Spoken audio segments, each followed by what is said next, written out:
And welcome with the rebel, yours truly, Will Rattigan on www.reggaeglobalradio.com. As a reminder, my YouTube channel, please like, share, and subscribe.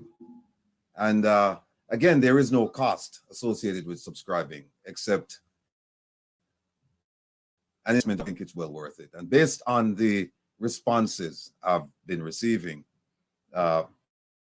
people that it's a worthwhile venture. So tell your friends, tell your families, even make up with your enemies and tell them. You know, you never know. Thanks for the compliments and the criticism regarding the contents of the program. One of the criticisms I received from a few people was that my background, this, was a poor reflection of Jamaica, and I should replace it with a picture of the New Kingston waterfront or another landscape or a seascape. I didn't have to think twice about the response because it was an absolute no. No, it was absolute no. That's what it was. You see, before I sit in front of this mic, I look at this background and reflect about how far I've advanced in life.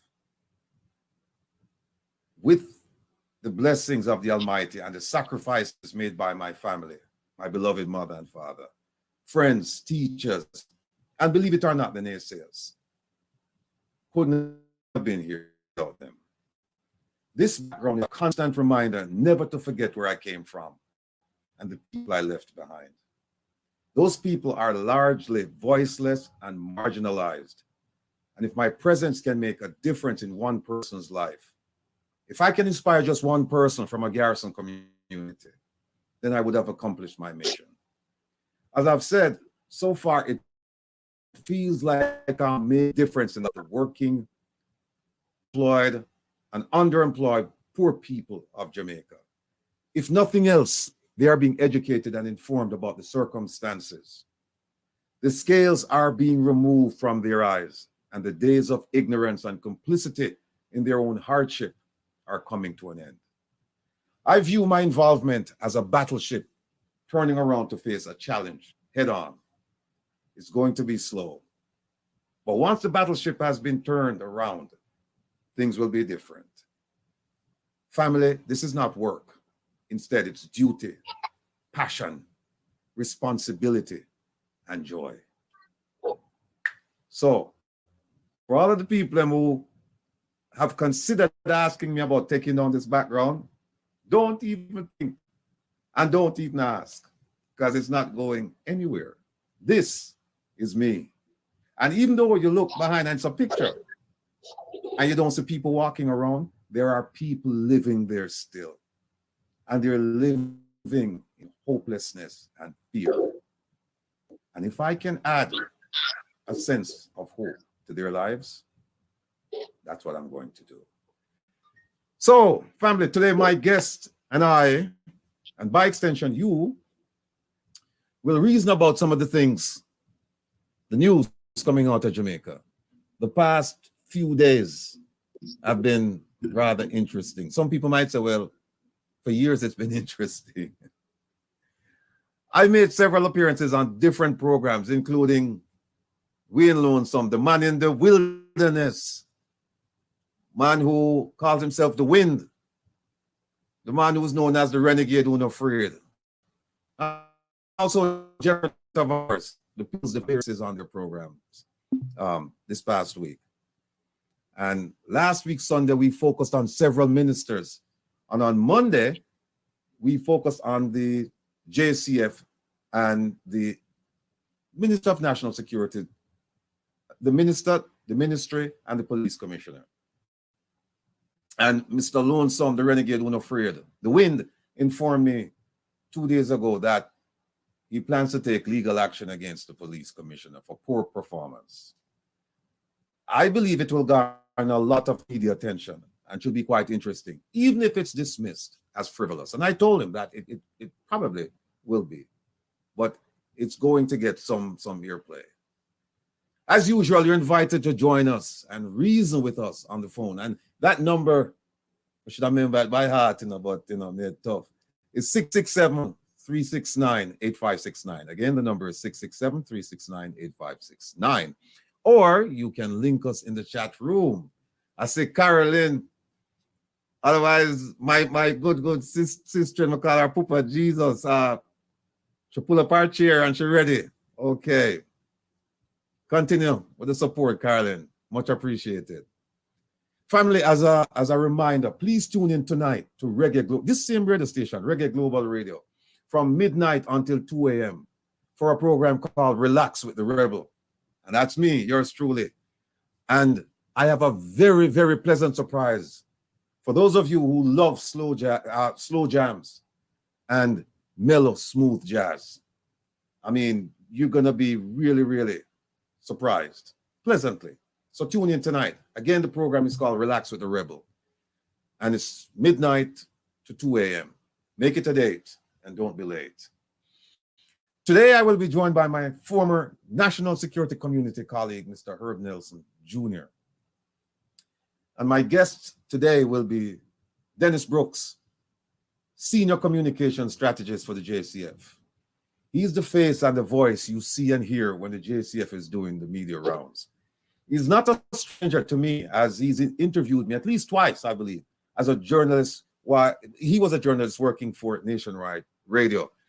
And I have to be honest with your family, I found him to be fair and objective in his interview of me. In fact, he even defended me against a listener, a caller, because I remember a caller said one time that that must be I. This was when I had applied for the job. And he was ranting and raving that must sue the FBI and, you know, it wouldn't be good for Jamaica and so on and so forth. And I remember that Dennis took out his phone and I don't know what he was reading, but he said to the caller, listen, have you read the complaint that he filed against the FBI? And the person said no. And he said, one of the allegations that Mr. Rattigan has made against the FBI is that they discriminated against him based on a number of things, including national origin, specifically being Black and being Jamaican. And that was the end of the conversation. But Dennis is in a different role now, and I'm also in a different role. But the engagement will still be cordial, still be respectful. My second guest will be former Jamaican ambassador to the UK, Ambassador Aloun NDOMET-ASSAMBA. She will talk about being an inspiration to young people, particularly young women seeking to enter representational politics and or the Jamaican Foreign Ministry. She'll also talk about the direction of the Ministry of Foreign Affairs and Foreign Trade. And finally, she'll talk about her opinion of the role of the diaspora regarding and beyond Vision 2030. Again, I'd like to thank last week's guests, President Tavares Finsa and Mrs. Teresa De Paz, for their significant contribution to the program. Shout out time. Continued prayers and blessings for Mama Eileen, Papa Trevor. Ma P, big up yourself, you and the family. Mrs. Nelson, Earl the Pearl, take it easy, only one of you. And Saniva. Shout out to my focus group and supporters. Big shout out to the Reggae Global family, the Meadowbrook crew, the Firehouse crew, the Rallington crew, the Maxfield Avenue crew, and the crew of hard-working, dedicated, honest members of the JCF, including the chairman of the Police Federation, Mr. Rowan James. Mr. James, continue to represent and take care of your members. Update. I still haven't heard from Minister Nigel Clark or any government entity regarding my inquiries, or my inquiry to the Ministry of Finance about the gift submissions pertaining to the Ministry of Foreign Affairs and Foreign Trade, Minister Kamina Johnson-Smith. I also haven't heard from the Ministry of Agriculture, Minister Pernell Charles Jr., regarding the Moroccan fertilizer. The fertilizer will come Jamaica. The 2.6 million pounds will come for the farmers, them, and the farmers, them. No farmer me talked except one who knew about it. And when she called, rather, them tell her she not qualified. Nobody know about this fertilizer thing. And you've heard me talk about it many, many times. But people, this is what we need. Not only do we need a platform, but we need perseverance. We need strength. We need dedication. When you hold on a story, you cannot afford to let it be overtaken by another story. You have to show how flexible you are, that you can deal with many stories at the same time and not lose sight of anything. Because all of the stories we're doing, they're important to the Jamaican people. They're important to me as a Jamaican. And I still have family living in Jamaica. Big up yourself, John, my cousin in a firehouse. Still have people live in a firehouse. Still have people live on Maxfield Avenue. Still have people live at St. Elizabeth, all over the place. So we won't let these stories die the journalistic death, which is, I think, 7 or 9 days or 10 days, whatever it is. You know, we're not going to make it dead. So, having said that, ladies and gentlemen, what I'd like to do at this point in time is to bring on my first guest, Mr. Dennis, and don't call him the Menace, Brooks. Dennis, you don't mind me call you Dennis because, you know, I still have to show some respect because now, you know, you're big in the thing, so I have to be careful how I address you. All right. Well, ladies and gentlemen, that is Mr. Dennis Brooks. Dennis, here's how I'd like to start. I'd like to start by having you just talk to the listening and viewing audience, our people at home and abroad. Who is Dennis Brooks? All right. First of all, I'm going to introduce myself. I am Dennis Brooks. You've been back.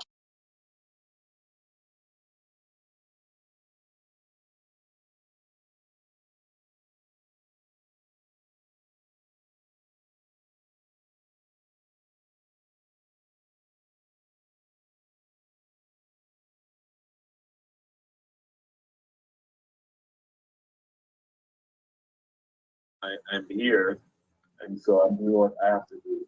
So if I look slightly distracted, it's fault. Not a problem, my brother. Not a problem. I'm a communications professional. I often say since high school, being involved in debating and diplomacy. Many people don't know, but some will remember that when I was informed, I was Jamaica's youth ambassador to the United Nations, and I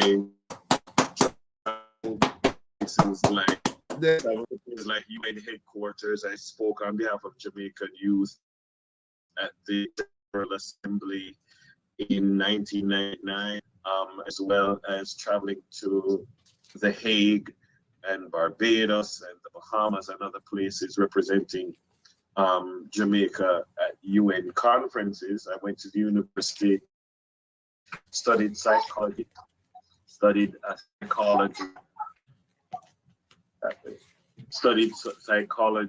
and sociology, as well as criminology.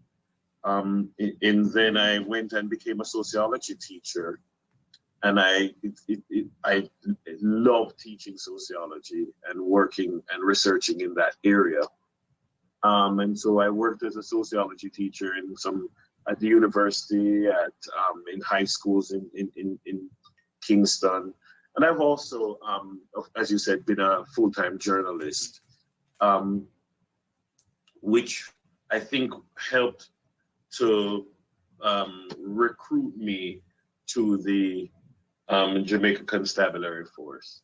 And so I guess because of my unique position, being a student and a teacher, put it down, of sociology and criminology, and being a journalist and understanding the issues and taking some of the perspectives that I did, I was recruited by the current commissioner who was trying to transform the JCF. And one of the areas of transformation was communications and stakeholder engagement. And since 2019, I've been working for the Jamaican Constabulary Force. I've changed gear. Before that, I mean, I would have interviewed you as law enforcement. Now you're interviewing me as law enforcement. What the world we live in. full circle that I'm on the other side. Right. But I try to learn as much as possible, and I think that you interviewing you helped to color my views and my opinions about many things law enforcement related and what we can achieve as Jamaicans if we try to modernize this organization that we call the JCF. And I think that one of my big challenges in seeking to be a part of the modernization and transformation process is helping the JCF to tell its story. And I don't think that the JCF has been good I'm not right now, I'm coming, has been good at telling its story. And so many people, there are many positive things happening that people don't know about. And so a part of my job is to be able to educate people and to hear what their issues are and let them know what is happening and what can possibly happen.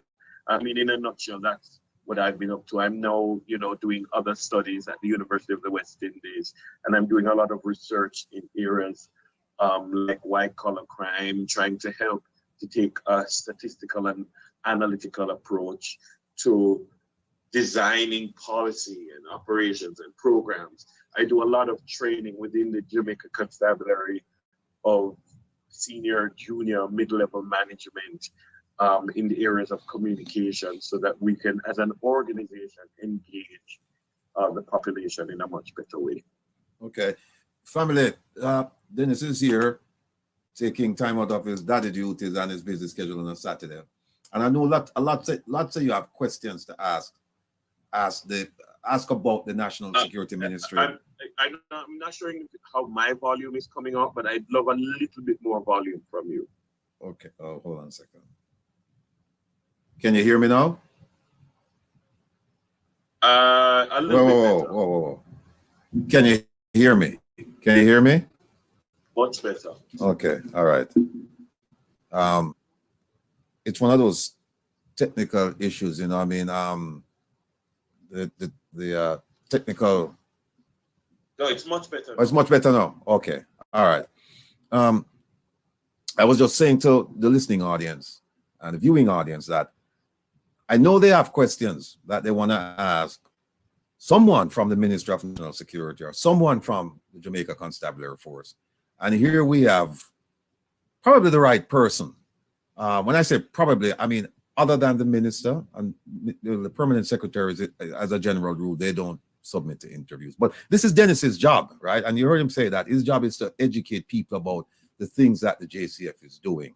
He never say he never educate about the things that the JCF is not doing, but we will get to that, So it's up to you to call or come in on the chat, because what I don't want to have happen is that I don't want Dennis to leave and then another week people start calling me and say, hey, why you never ask him this, or we should have asked him that. He's here now and he's extremely busy, I'm telling you. So once we have him, let's make good use of the time. Now, Dennis, you mentioned that I was watching an interview with you and I was watching you interview the police commissioner. And one of the things that both of you were discussing, I think you were the interviewer and he was the interviewee, was you were saying, well, we need to fix things. But before we can fix things, we need to fix ourselves. And he started talking about the things that the CF was involved with, started talking about some management things and some other things. Let me start off by asking you this question. Do you think the JCF has fixed itself? Or you might tell me that it's a continuing process. And if that is the case, can you tell me when did this fixing start and what has the JCF accomplished to this point? Excellent question. What I would say is that, I mean, I studied criminology in 2001. had great lecturers. A guy who used to lecture in Chicago by the name of Professor Bernard Headley. He's no longer with us. You know, lecturers like Professor Anthony Harriet and so many others who would have been privy to reports over the years. I've heard of so many reports when I was a student of whether it's the Hearst report or the Harriet report or all of these reports about what is needed, what the JCF needs to do, how the JCF needs to modernize, how the JCF needs to reform. As a matter of fact, one of the most popular publications from Anthony Harriet, it was in a textbook that called Caribbean Sociology, the main textbook that we use as teachers in sixth form. The book, the article by Harriet was called, it was about the problems of reforming ex-colonial constabularies. And there has been a narrative that has suggested that the JCF, there's been an inertia that JCF don't want reform, and that there are some old archaic ways that need to be shed, etc. Now, I would say that commissioners in the past have gone about, have embarked on transformation programs. We've seen it under Ellington. We've seen it under Lewin. We've seen it under Williams. We've seen it under almost everyone who sat in the chair. But I think that, I mean, honestly, from my own perspective, that the JCF currently, since 2018, has been embarking on the most aggressive program of looking inwards and transforming itself. That there are several areas of transformation that are taking place. Some of persons, even yourself, would suggest that it's too ambitious, too aggressive, trying to do too many things at the same time. But I would say that there are too many ways in which persons limit what they think the JCF can do in terms of fixing itself. And there are low-hanging fruit and there are more high-hanging fruit. And we're going after all of the fruit. And so you've seen areas in modernizing communications and stakeholder engagement. And persons tell me every single day that they really respect the changes, the modernization in how the JCF looks, in how the JCF communicates with its public. But then also there's the transformation in terms of structural. So we're seeing a lot of structural transformation in terms of actual institutions within the force. So we've seen, for instance, the transformation of mobile reserve into specialized operations, which is now a center of excellence in terms of higher levels of policing. And there are things that we are seeing right before our eyes.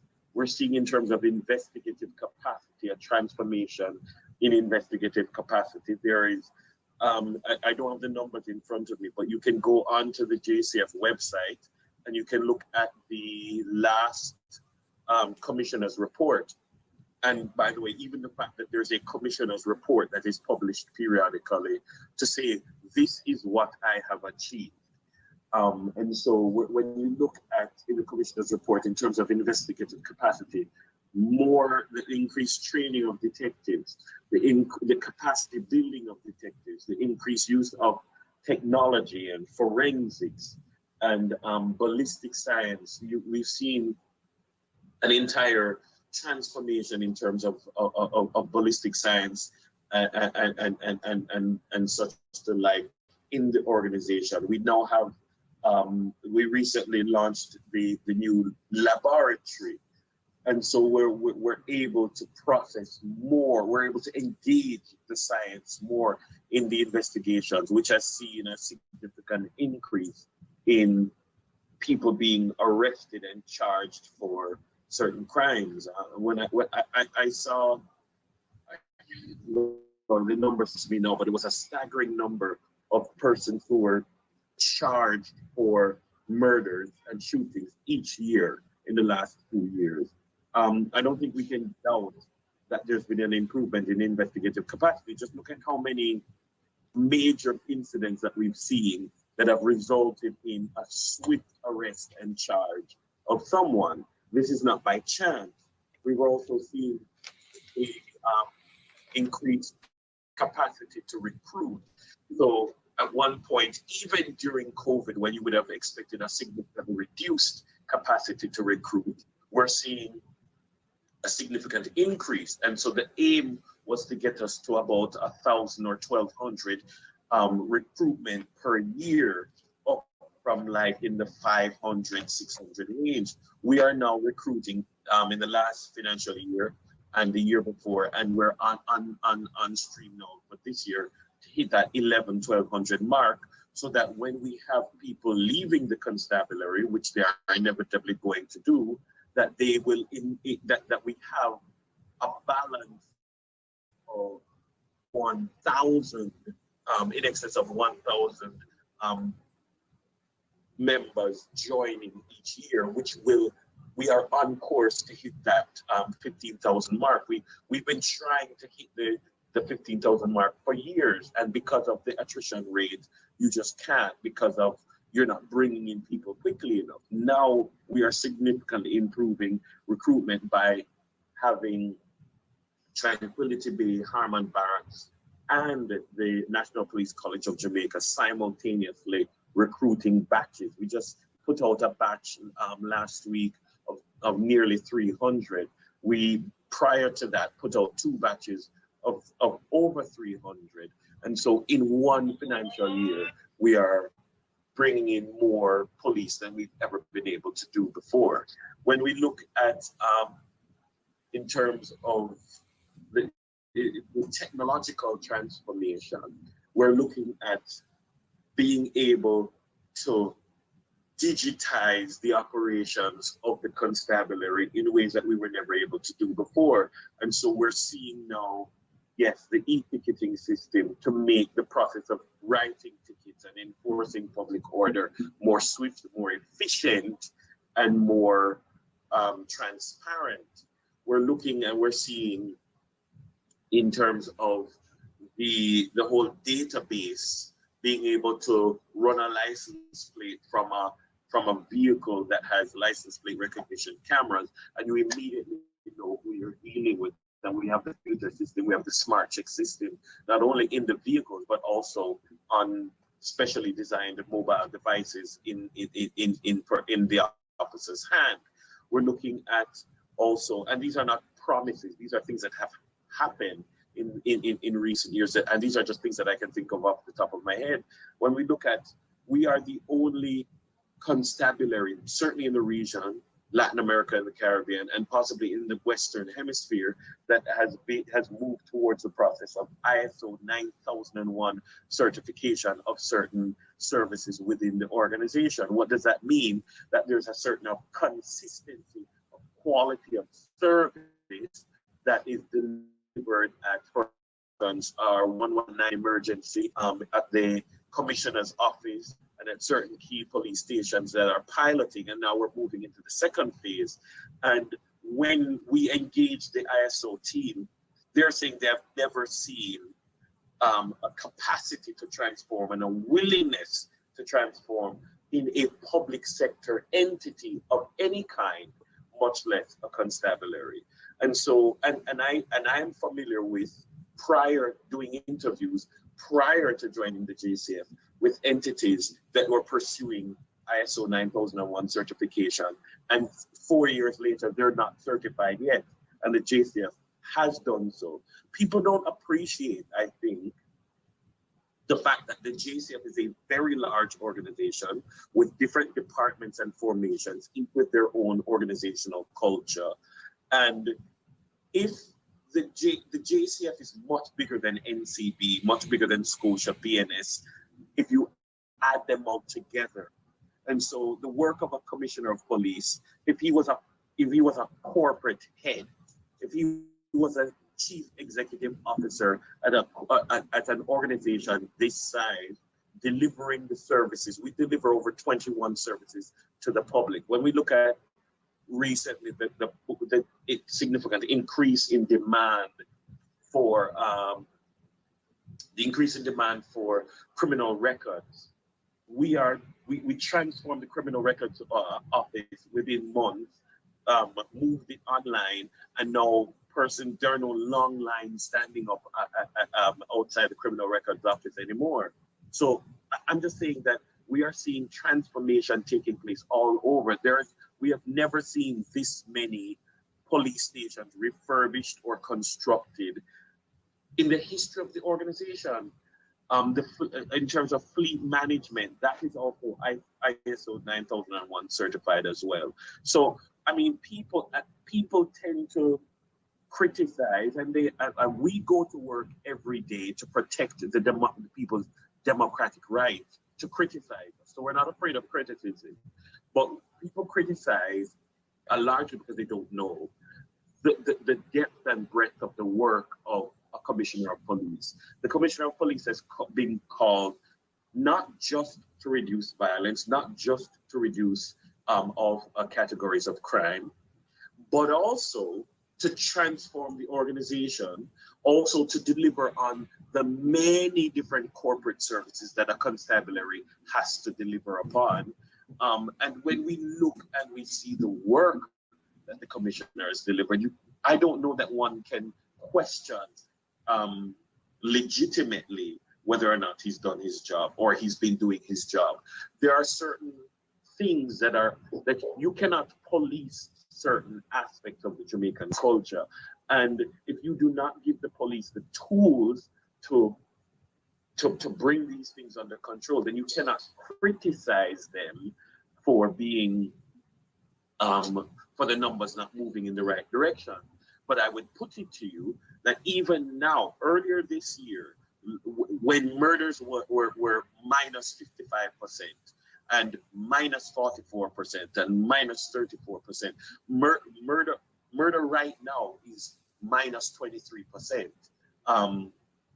And major crimes, all major crimes are down right now, minus 23%. Shooting is down minus 15%. Rape is down minus 53%. Robbery is down minus 32%. Breaking is down minus 6.4%. I'm asking, like, how do you define someone who's doing a good job?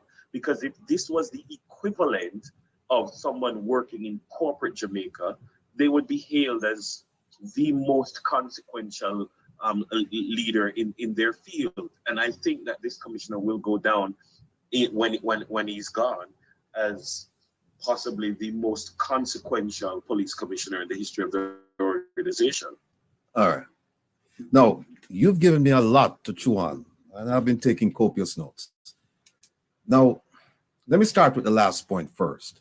You said that if he were involved in corporate Jamaica, he would be hailed as being, in other words, successful. Now, let's look at service delivery. But before we do that, let's talk about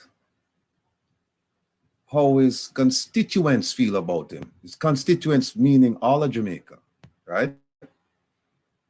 Now, from what I'm hearing, not from you, but from others, what I'm hearing is that the criticism is definitely leveled at the police, yes. But it's more so leveled at the police commissioner. So given the fact that you're saying that, you know, he's done all of it, and we'll get to the transformation. We'll get to the transformation because there's a different side to that story. Question I pose to you at this point is, if he's so successful in delivering all of these deliverables to his constituents, the citizens of Jamaica, then why is it that he received a 91% disapproval rating? Well, first of all, a 91% disapproval rating from who? So now, well, wait a minute, hold on one second. This gentleman, I think it's Anderson who did this poll. I've never heard anyone take issue with the poll. In fact, even with the 91%, and I think the commissioner's boss received a 93% disapproval rating. I never saw anywhere in the media where anyone said, oh, that poll is incorrect, or they used the wrong methodology, or they interviewed the wrong people, or they asked the wrong question. I never heard that. Never heard that. It was accepted, right? By and large, it was accepted that, look, this is accurate.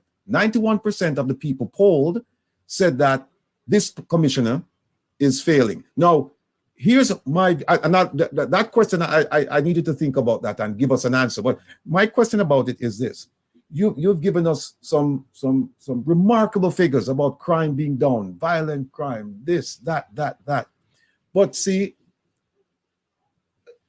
I'm going back to my old FBI days now.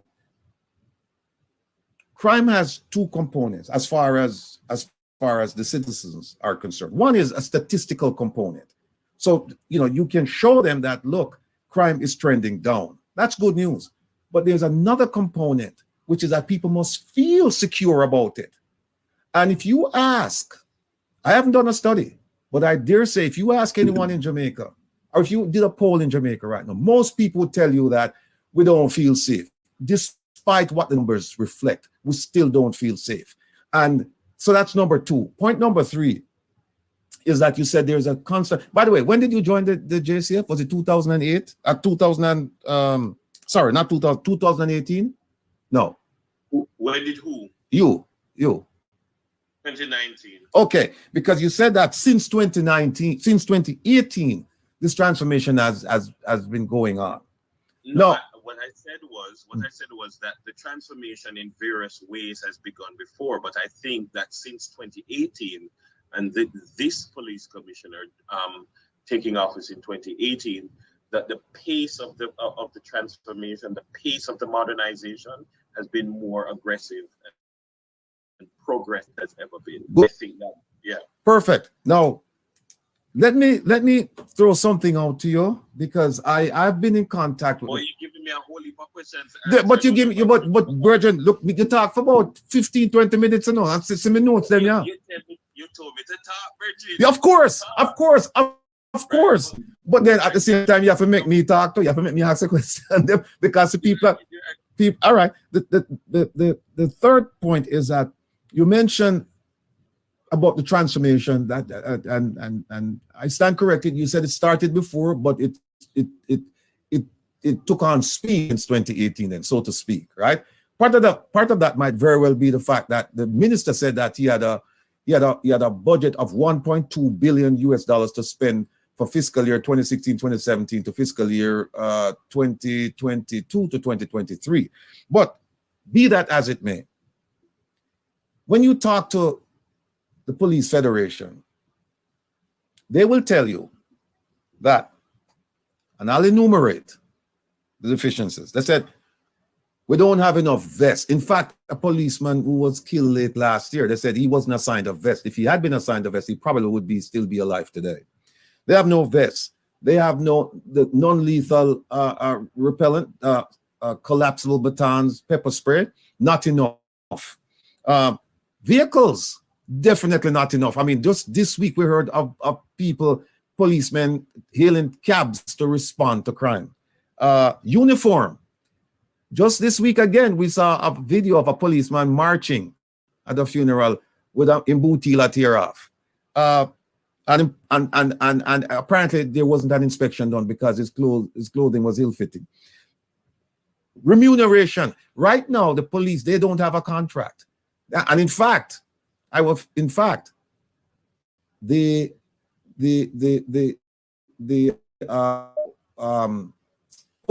thing, I think it kicks in on April 1st or first week of April. And the question is, how can that kick in when you don't even have a contract? Working conditions. You mentioned that they're building and they're refurbishing police stations, but still the working condition. And again, I'm talking about reading this in the newspaper or talking to Joe Blow citizen. I'm talking about my interactions with policemen and women. Work conditions, weapons, guns. They haven't assigned weapons to all of them. In fact, it's increasingly dangerous for some of these men because they come from garrison communities and they can't afford to buy their personally owned weapons. They can't afford that. So when they show up, and I heard this from the police commissioner himself on Cliff Hughes' program, He said that we don't have enough guns to issue to them. So when they show up, some of them, they have to sign out a weapon, and then they have to sign it back in at the end of their shift and then go home defenseless, right? And I mean, I could go on and on and on. So the question is, where is this disconnect between the transformation that you've so eloquently spoken about and the stark reality that these men and women face? So I've given you like 3 things or 4 things to ponder and talk to us about. I give you more? Okay, all right. Well, I take back some of them. Let's start with first 3. All right. You mentioned about the popularity rating, and I'm saying there are different perceptions of popularity and a survey, and I respected Johnson. I'm not going to challenge Don Anderson's methods or Don Anderson's findings, but at any given time, an opinion poll is a snapshot, and it's a snapshot of what is happening in that moment. And it is not necessarily reflective of longitudinal analysis.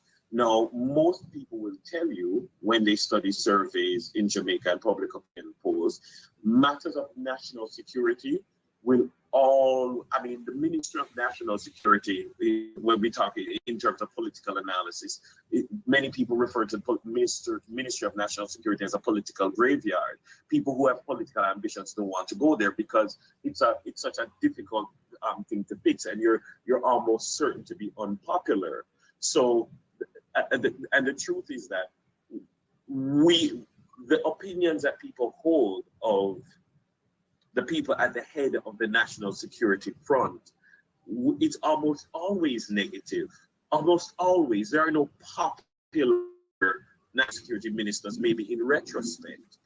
And when you look at, when you do these opinion polls, sometimes they will ask, the same polls will ask the question, who is the hardest working minister? Who is the least hardworking minister? And people will judge hardworking just because if they like them, if they're popular. And so you have to treat the opinion polls in terms of the popularity. Yes, it's what it is. But when you look at, for instance, the people who have a more nuanced understanding, when you look at, for instance, the CMOC, the Crime Management Oversight Committee, for instance, when you look at in the national security infrastructure, what is the level of confidence that people have? When you look at the same time when that survey came out, which is a general popularity, when you look at or unpopularity for that matter, when the interviews were done in the follow-up, and they interviewed the private sector organization of Jamaica, the manufacturers organization of Jamaica, and many other powerful entities within the country, what was their opinion?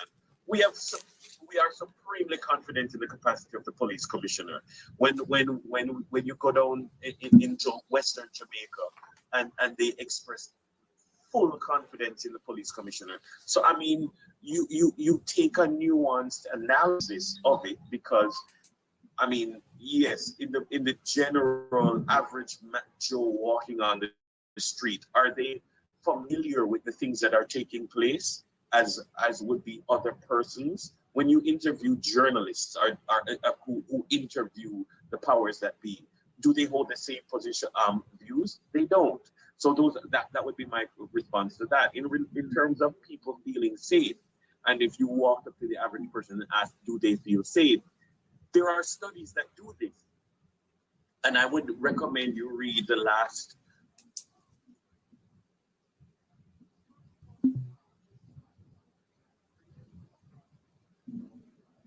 Hello? Dennis.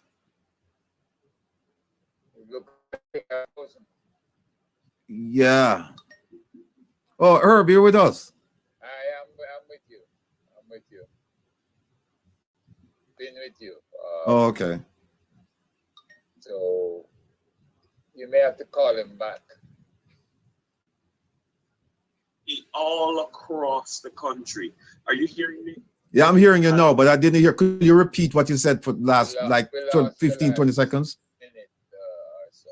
Right. So I'm saying the Latin American Public Opinion Project, the LAPOP study, looks at, so it's not just, it looks beyond the crime statistics and looks at what their experience of violence or what their experience of crime is.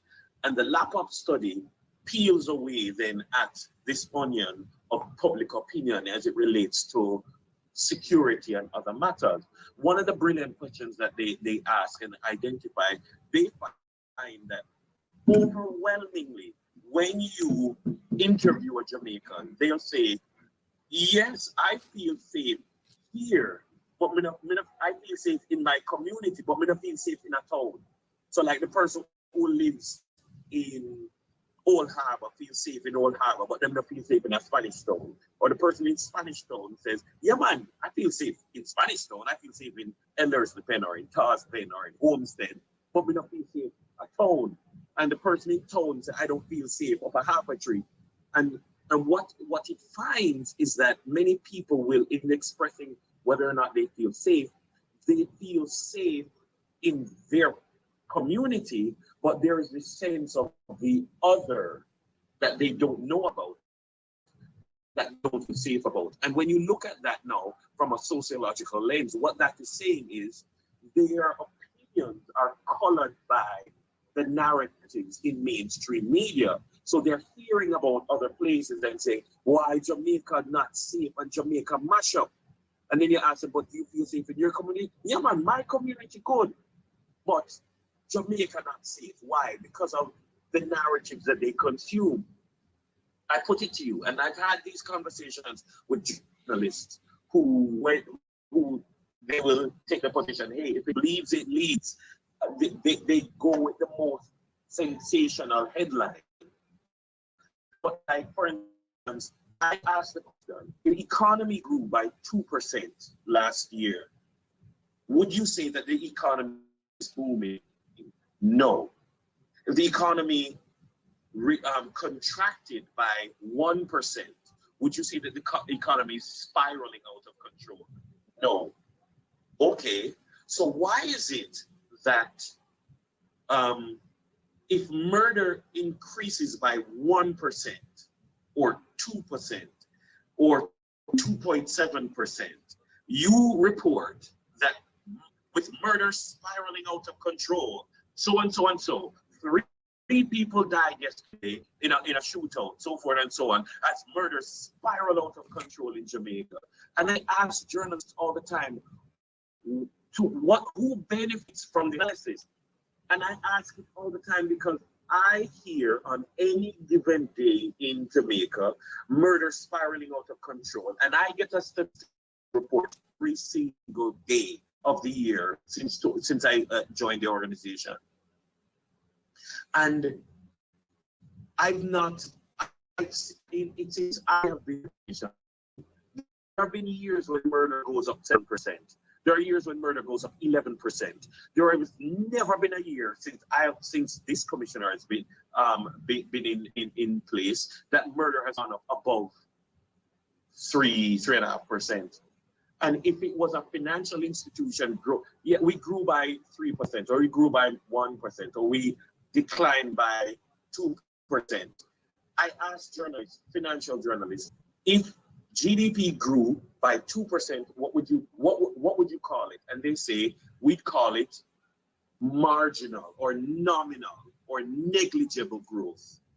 But if murder increases by 1%, murder is spiraling out of control. I'm saying even now with murder minus 22%, we're not celebrating minus 22%. It is good that it's down 22% when compared to last year. But let me finish up that point. I wanna ask you something. Finish up that point. And I still hear with the spiraling murder rate. Understand that when we, over the last 20 odd years of being over 1,000, there is no good year over 1,000 murders, with over 1,000 murders.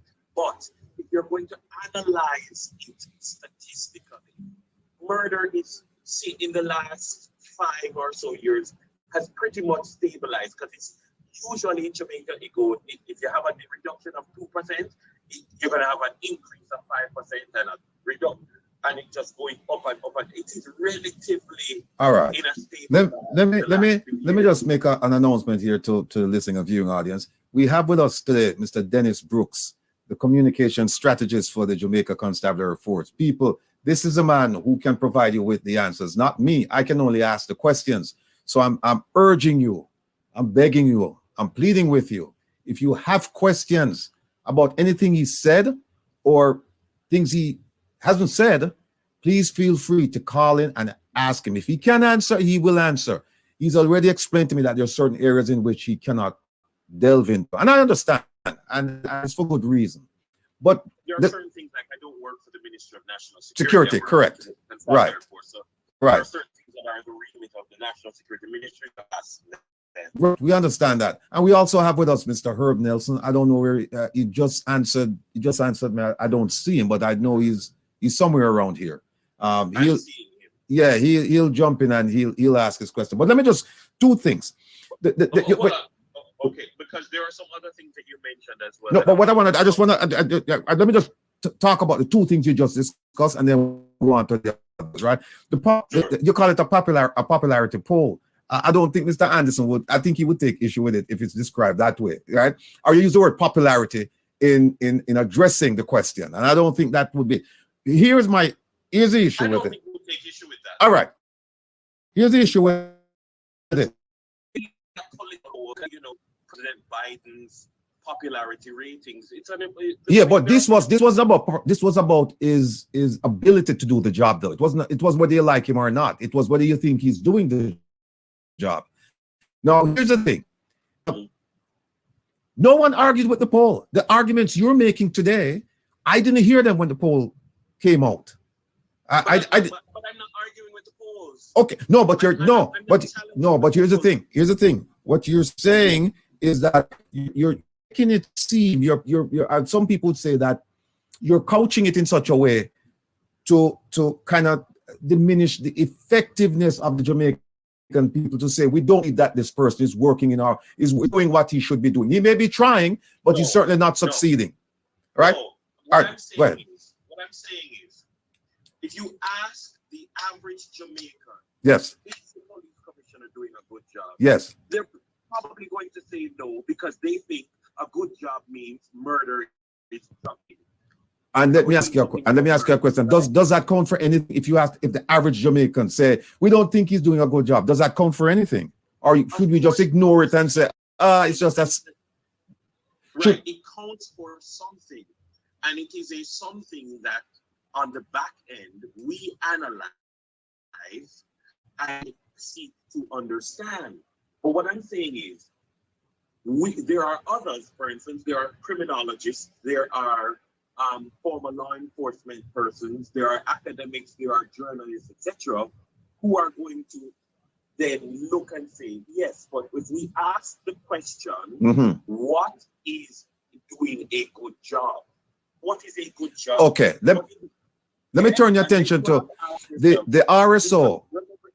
No, finish. I'm sorry to interrupt you. Finish the point. Right. And so persons will naturally give an opinion based on what they think a good job is. And I'm saying that it is like if I say to you, is the head of NCB doing a good job? Well, that depends on your answer is going to be a reflection of what you think an head of NCB should be doing, or what is the job of the head of the NCB. And I'm saying that the commissioner of police has a particular job, and there are many dimensions to the job that are completely aware of. And so if he's doing those things, they will not know, and they will not add those. One quick thing. The commissioner of police has a particular job, and there are many dimensions to the job that persons are completely unaware of. And so if he's doing those things, they will not know, and they will not add those. One quick thing. one quick thing.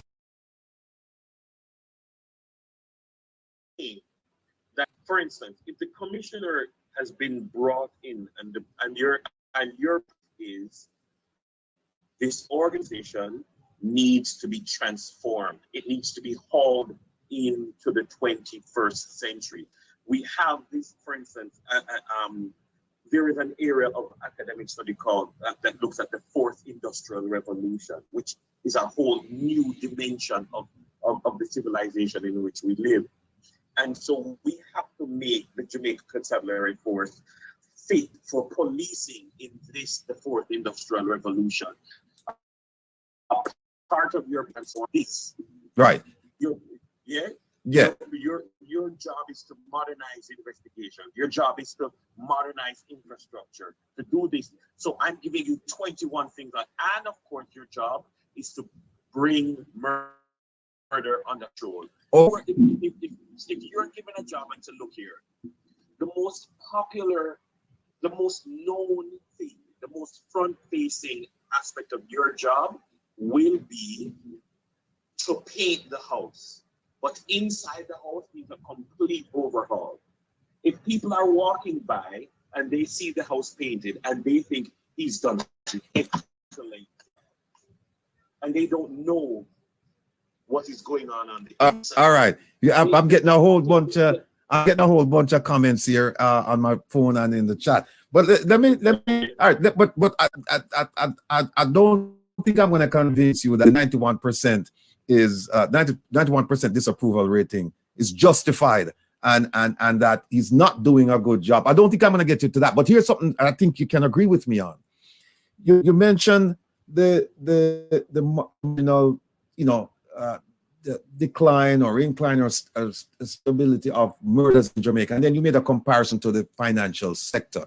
Say that, hey, if GDP drops this percentage or it goes up that percentage, whether it's a boom or a bust.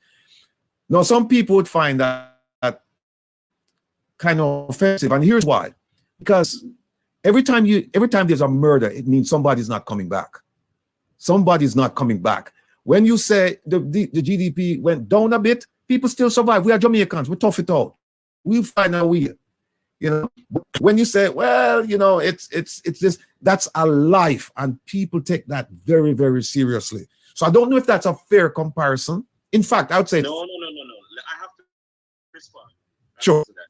So I'm saying the comparison is only in terms of how we judge statistics. Right. Mm-hmm. I'm saying, because this is the point that you are making is a point that the commissioner has made many times, is a point that I have made many times. Mm-hmm. When I come to the JCF and I see every morning the report of the last 24 hours, and I see every name of every person who has been murdered, yeah? When I go to a crime scene, the Constabulary Force is the only organization that sees every dead body. There are journalists who call me and they say, Bruce, we don't have no news. Give me a story. And I say, so they murder a man down, so and so and so. The question is, yeah, but what, how, what's special? Mm-hmm. Yeah, they murder him, so on, so on. And them say, yeah, but I don't use that. That can't make news. You know why? Because it's happening so frequently. That's why it can't be news. And it has been that way for decades. Yeah, and my point is, we can't say, yeah, but this is not important to me. We see every single body. Well, the coroner sees the bodies. It's not the coroner sees. No. We as an organization, right, see every single one. Mm-hmm. My point is, understand this, that when we say we want, if we could, suppose we could reduce the homicide rate, we are pushing 50 per 100,000. To someone else, that's a number. But to us, for instance, yeah, that's a number to you. But that means in the region of 800 odd murders per year, which is still it blows my mind that people could be okay with like we had a good year because we had 800 murders. Are you crazy? All right, hold on. I'm saying, All right, hold on. I think we beat that one to death, and people can make up their minds. In fact, some people have made up their minds already about your explanation regarding the job being done by the police commissioner. But let me just move on to this. Talk to. That I really needed to take you up on those. No, go ahead. The floor is yours. The point about the resources, because yes, I was gonna talk about that, but go ahead. I've heard people talk about the vests and the vehicles and the Uniforms, remuneration, work conditions, guns. Yeah, and so but hold on now.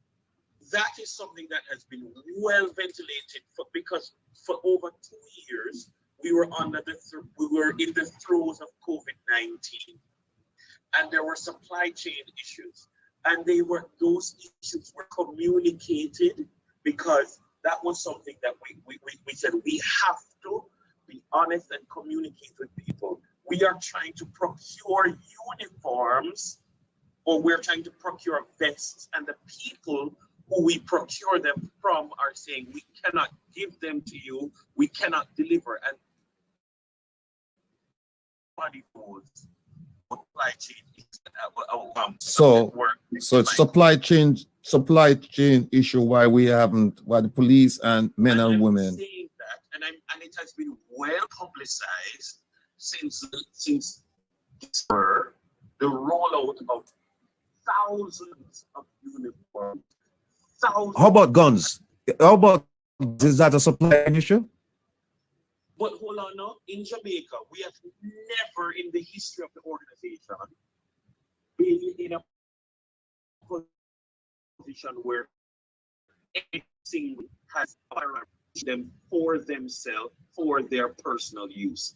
The fact that every morning persons go and draw a weapon and hand over the weapon at the end of the day, that is something that's been known in the organization since time immemorial. The fact is that there are far many more in stock today than there have ever been.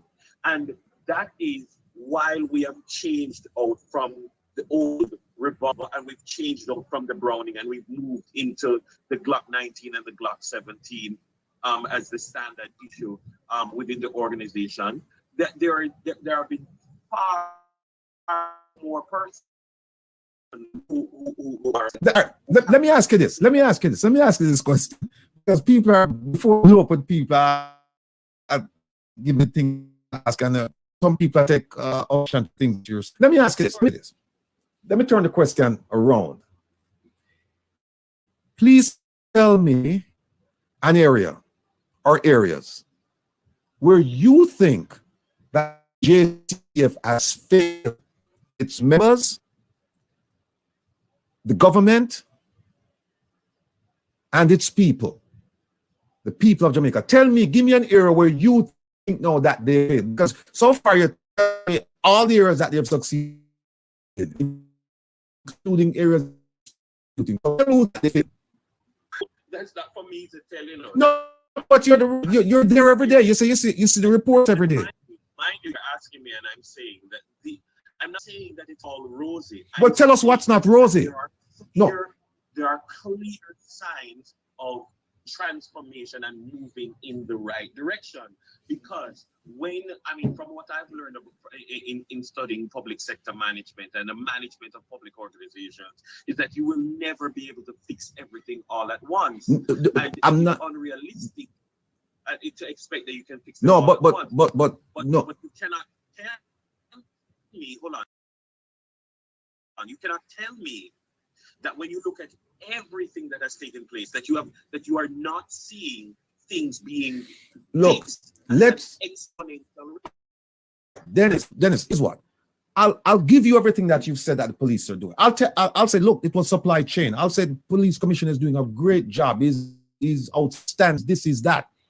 All I'm asking you to do now is to, and you say it's not perfect, is to tell us as citizens, because we have a right to know, because we also play a role in the policing of Jamaica. And we want to know what our police commissioner or a great leader, what is he doing? So tell us now about things that you find, because you're there you're at the epicenter of this. Tell us things that you go home and you think about and you say, yeah, you know what? Yeah, we really should have done something about that, you know. And I'm not talking about stuff that, you know, you're saying, well, we're in a stage of growth, and so you have to accept you have to accept the pace at which we accomplish things. I'm not talking about that.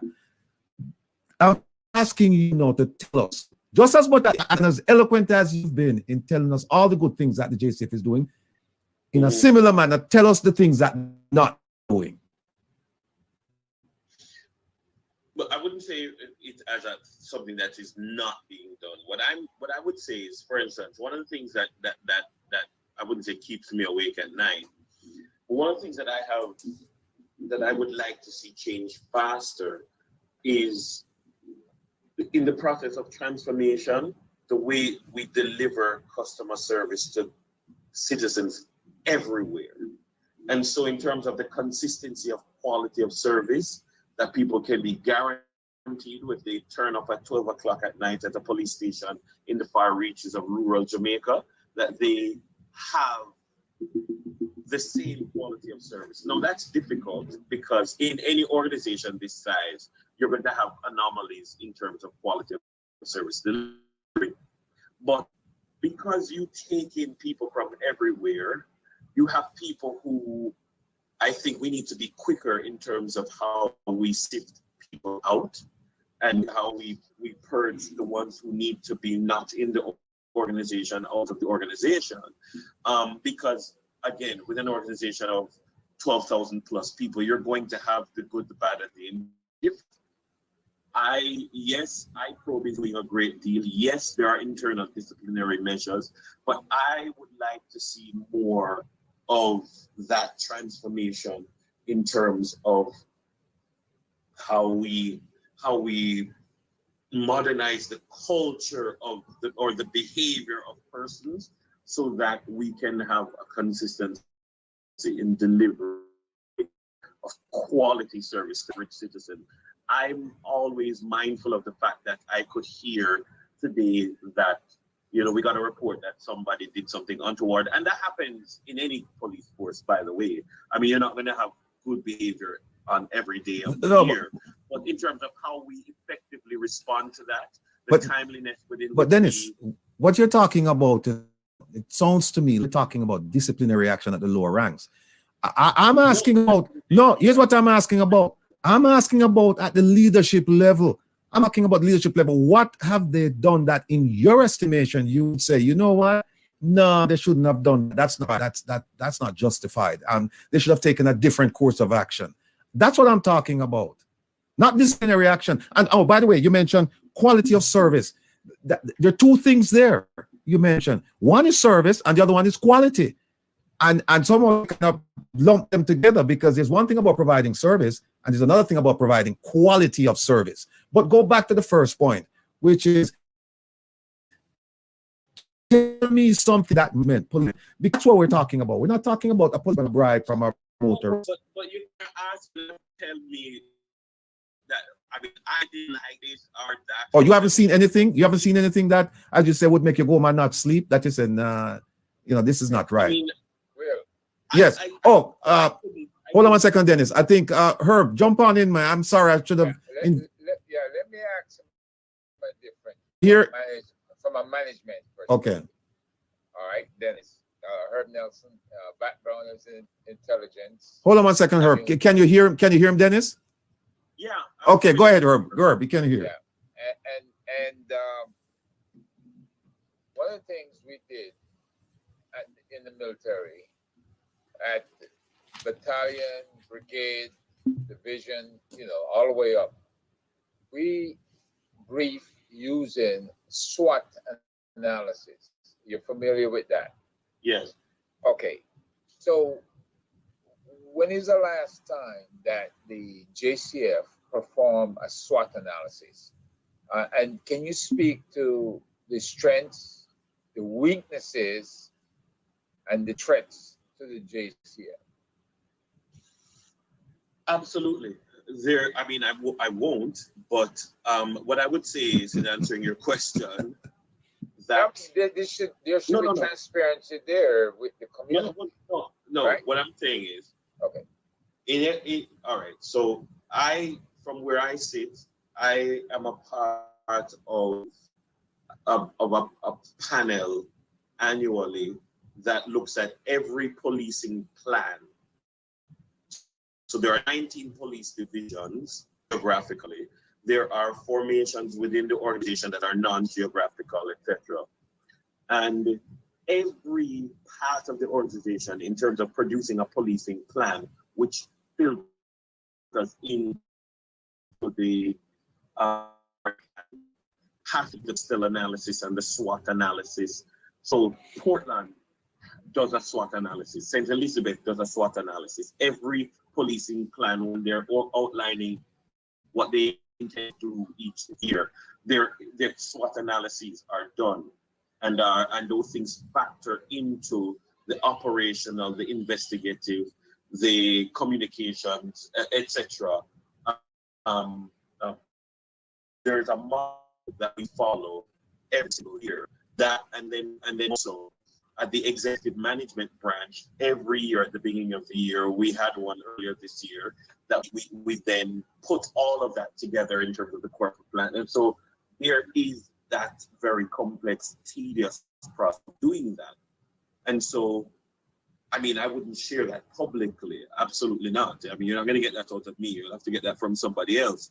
But in terms of that analysis of strengths, weakness, opportunities, threats, look inward and outward, that happens. That, again, the pestle analysis approach, that happens. And we use the I approach in terms of planning out the strategy for the year. So every policing division focuses on its intelligence, strengths, and weaknesses, opportunities, and threats. And it's intelligent SWOT, it's investigative SWOT, it's operational SWOT, it's information SWOT, everything. It's intervention SWOT, everything. Okay, having said that, February 2021, the Minister of National Security, Dr. Chang, said in his assessment that all the areas that you mentioned, the rape, the burglaries, all this stuff was down except for the murders. Mm-hmm. And he said he would give the police commissioner 18 months. This is in print, 18 months to get the murders down. 18 months was up in August of 2022. Concurrently, did the police commissioner put the same requirement on his leadership team around him, as well as the division leaders out there in the various police areas? Did he put that requirement on them? And has he held anybody accountable? Has he held anybody's feet to the fire for the explosion of murders that we see, not just in the corporate area, but in the Montego Bay region, Clarendon, and all the other regions that have exploded? Did he do that to be consistent? Well, I'm not going to comment on what Dr. Chang says, because again, I don't work for Dr. Chang, and I'm not going to go down that road. In terms of internally, I also wouldn't comment on disciplinary action that takes place among persons who are higher up on me in the organizational chain. Not discipline, it's goal setting. Well, but He's what setting you've goals seen, that have been assigned to him. Is he putting the pressure on the leadership under his command to accomplish the same? I think so. I think we've seen that, and I think that we've seen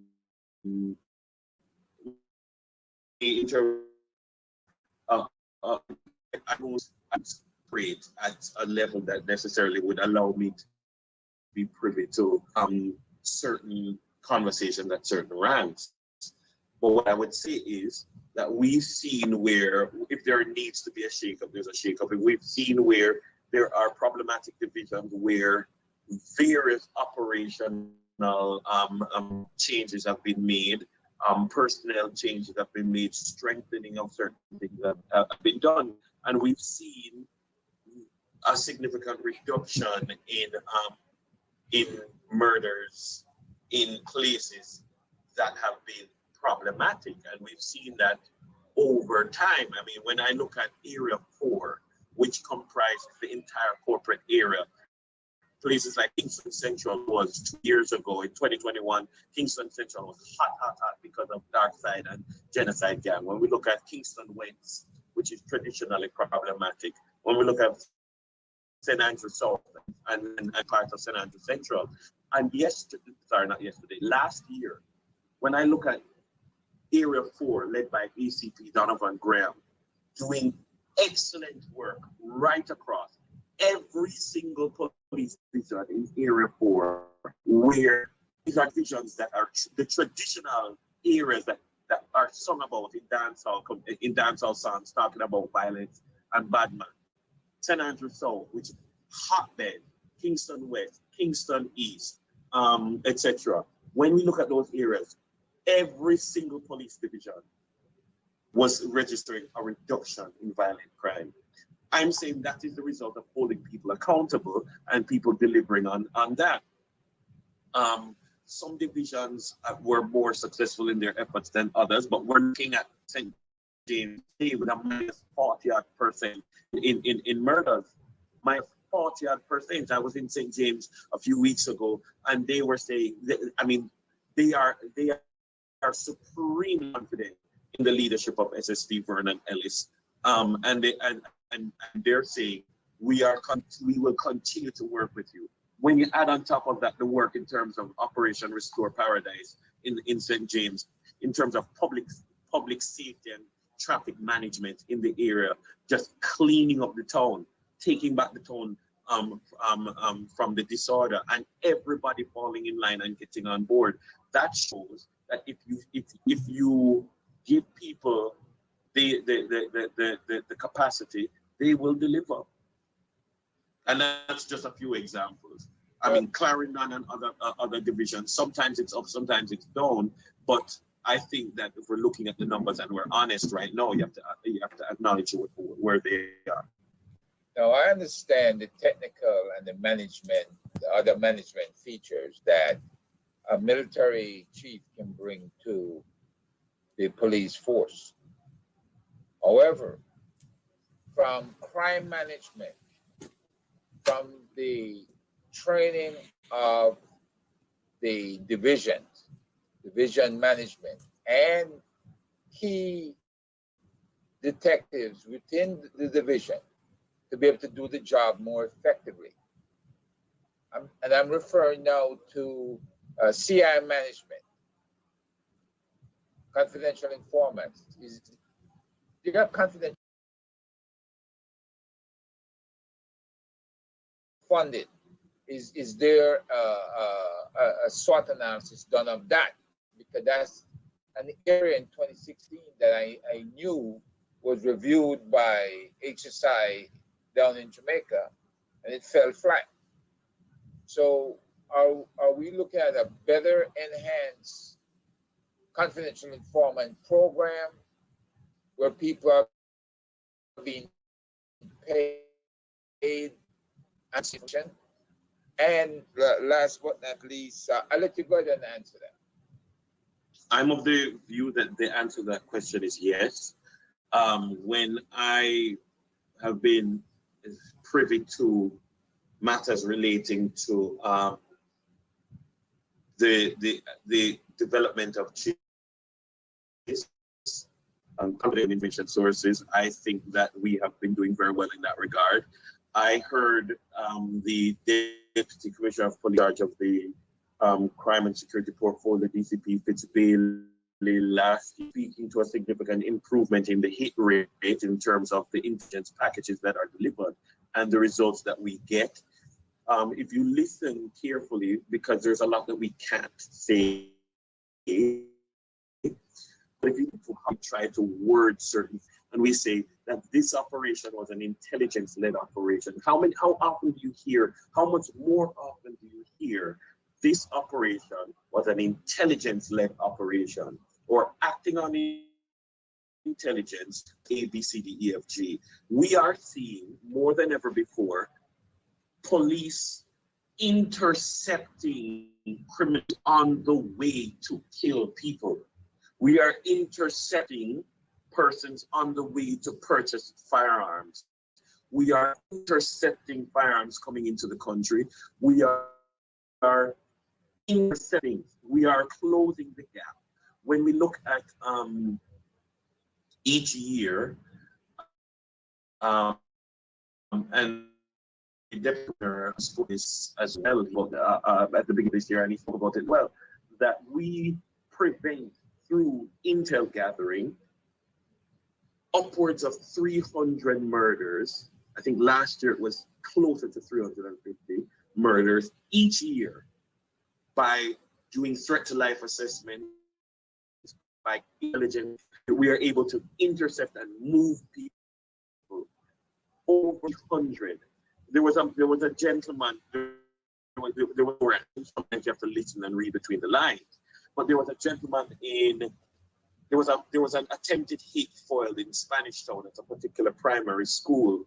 And if you listen carefully to what we put out, that person, they attempted to murder that person no less than 6 times in the last, in maybe 3 years preceding.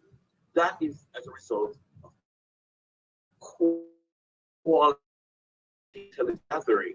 I think that the National Intelligence Bureau here in Jamaica is, I mean, there's always room for better funding. I would always welcome more money, but I feel that the quality of intel gathering and the skill and the technology and the traditional processes of cultivating a good chase, I think that we're doing well. So my answer to the question is yes. Let me ask you a question regarding intelligence. JCF have a fusion center, an active one. I can't comment on that. Okay. All right. Now, let me ask you something that I think you can comment on, because you already commented on it. It's the crime consensus oversight. You mentioned that. Without going through the details, can you say that it has been a success? Yes or no? It's just yes or no. I would want. No, here's what I'd like. I'd like for you to give us yes or no and explain. Is it a success? It has been a moderate success, but it has not been the success that I think it can be. And that is why sometimes I wonder when people question the work of the JCF, because if you look at all of the targets that CMOC would outline, CMOC outlines these targets, and if you look at targets that have been met, the overwhelming majority of the targets that have been met or have been the targets of the JCF. And there are other within the ecosystem that need to meet their targets, that they've not met their targets, but people are quick to be critical, but not as quick to be critical of the other entities within the ecosystem. Remember that CMOC was— Okay, hold on a second. Hold on a second, Dennis. All right, that's a fair point. That the CMOC, right? It involves the military. It involves a whole bunch of agencies, right? Now let's talk about the JCF, because you said it's not fair to lump everybody in because the JCF has met, a significant percentage of the deadlines that they were supposed to meet. Now I'm looking at this thing. I'm going to ask questions about JCF. Hold on a second. Somebody, let me see this. Yes, caller, go ahead. You're on Reason with Rattigan. Hello, may I speak on air, sir? Yes, go possible, ahead. Sir? You want to ask the question or no? Yes, sir. Yes, sir. I want to ask him a question, sir. Oh, please go ahead. Mr. Brooks, there's a question coming your way. Can you hear? Good afternoon, Mr. Brooks. Good afternoon. Can you hear me? Yes, he can hear you. Sir. Go ahead. I have to ask you this, sir. Mr. Rattigan asked you if there's a fusion center out there, whatever it is. and you are the communication director for the JCF, sir. You could either say yes or no. What is the question, sir? The people of Jamaica and members of the diaspora want to know if the JCF center, you are the director, Mr. Brooks. Mr. Brooks, do they have a center, sir? Yes or no? The question has been asked and answered. Come on, Mr. Brooks. Is it that we in the diaspora must just left in the dark? You know, do they have a food center? Yes or no? Why is it that you on as a communication director, sir? And when they ask a question, you refuse to answer the question. That makes no sense, Mr. Brooks. Have a good day, sir. Sir, first of all, I respect your opinion. I respect you. I disagree with you. I've come onto this program and I have been speaking for more than an hour and answered every question as best as I can. And one question I say I'm not going to comment on it. You're making it seem like I'm doing a disservice to Jamaican people and the taxpayers of Jamaica. I think that's very unfair. Secondly, we have spoken many times about the nature. Well, not so much the nature. We have spoken many times about the fact that we cooperate and collaborate, and we have an excellent relationship with our international and local partners, and we've spoken about members of understanding. And I'm saying, in relation to that specific question, I, in my capacity and in the capacity in which I've been invited, I'm not going to speak about that. Okay. That's fine. Well, let me ask you a follow-up question that maybe you can or you cannot. And you can let me know, and I'm fine. I don't take offense to it. The mayor of New York offered assistance to the country of Jamaica. I think it was last year at a gala celebration. And he said that he's going to get the NYPD to provide assistance regarding guns being shipped from New York to Jamaica and drugs being shipped from New York to Jamaica. I don't know the drugs part came, but you tell us receive from New York City. No, I can't. Okay, here's another question. The police commissioner came to Washington alongside the prime minister, and they, in this case, they continue to ask for assistance from international partners, including the FBI. And they met with a lot of people. Can you tell us what assistance they have received from the group of law enforcement officials or the agencies that they met with in Washington? I can't say anything outside of what they've already made public, but I'm saying They haven't said anything. They haven't said anything beyond that. So is that what you're saying? You're saying you can't. And neither has the American side. Oh well, look. Well, no, but if you're gonna go down that road, let me tell you something about the American. I can take the FBI. If you notice, the FBI never once said, "Oh, the Jamaicans are coming, and we're gonna restore." Word. They haven't said a word.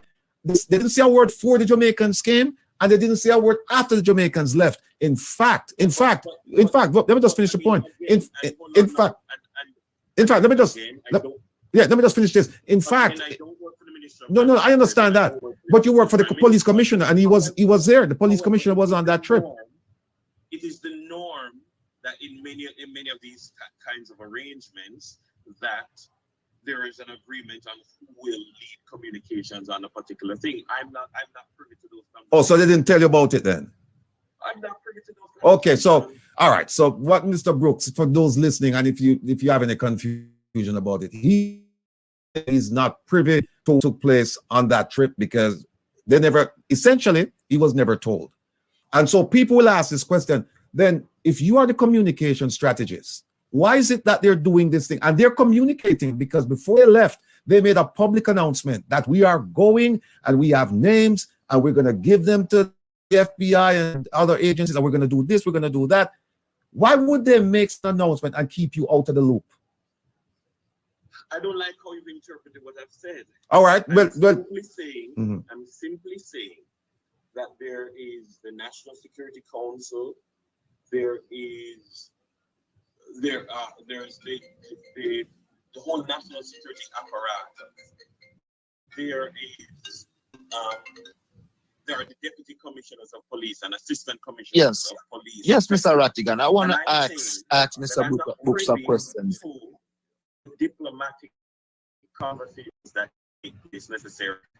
Yes, I have taken a briefing, and I would not comment outside of what has already been said. Okay, all right. Because when you have a prime minister and national security minister speaking on a matter, what am I doing? Speaking on the No, but your boss spoke on the matter. The police commissioner spoke on the matter. and maybe Right? No, all right. Hold that thought. We have a caller. We have several callers coming. Caller, go ahead with your question, please, for Mr. Brooks. Mr. Brooks, can you answer this? Since 2014, right? The murder rate was 100 and was 1,000. Hold on one Right. second. Can you hear him, Dennis? I'm hearing you. Mr. Brooks, can you hear me? I'm struggling to hear you. Oh, go ahead. Okay, Mr. Brooks, Mr. Rattigan, you could ask if you don't hear. Since 2005, right? The murder rate, 2014, the murder rate was 1,005, right? Right now, we're at last year 1,498, right?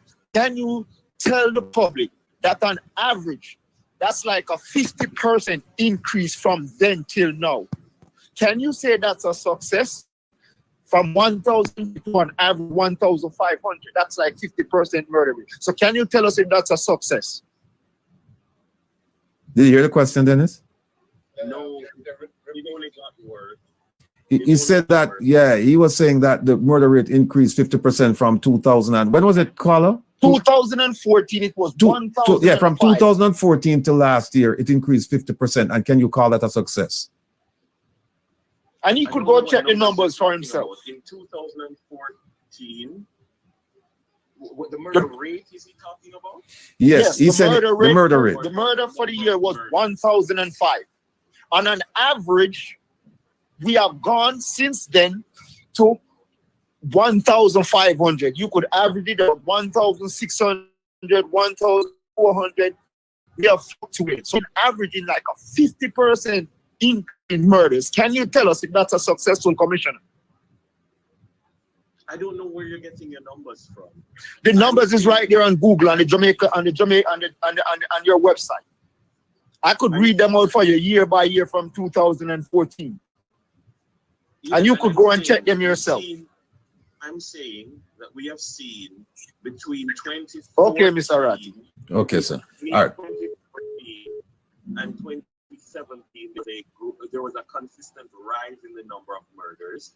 In 2018, there was a significant, sharp drop, and then a marginal increase, and then a decrease, a rise of about 3%, and then last year, comparing to the year before, Okay, it was flat. all right.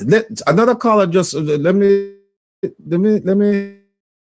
I think the recent answer.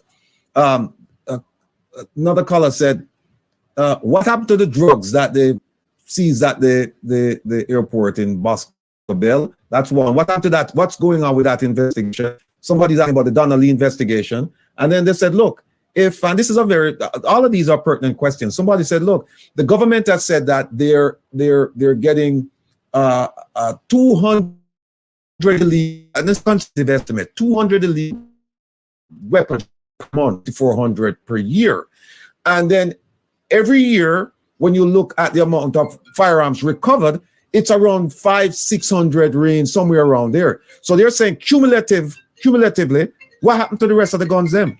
Hold on one second. Yes, caller. Yes, can you hear me? Yes, I can hear you. You're right. So I just joined and I was listening to a previous caller that wanted Mr. Brooks to answer if there's a fusion center or not. I wasn't on at that time. So here's my question to you, Mr. Brooks, since I was not at the time. Can you answer that question for me? I was not. Is there a fusion center or not? The other question I want to ask you, Mr. Brooks, is when you became a police officer, did you go to the academy? Did you do the requisite time at the academy? And did you spend the requisite time doing beat patrol before you actually become some type of communications director? Can you answer those questions, please? Did you hear the questions, Dennis? No. All right, two questions. One is there's a persistent view of the listening audience and the audience that you should answer the question as to whether or not there's a fusion center. That's your call. The second one is this. Second one is whether or not you had practices at the police academy. If you did the beat, if you did this, meaning that if you were familiarized with police work before you assumed this position, before you were appointed to this position. Well, as I told, at the police academy, no. As I told you, I did study criminology and policing from a policy perspective in my educational career. I think my recruitment speaks for itself in terms of my academic background and in terms of my capacity, in terms of what they wanted. And then when I joined the JCF, I received.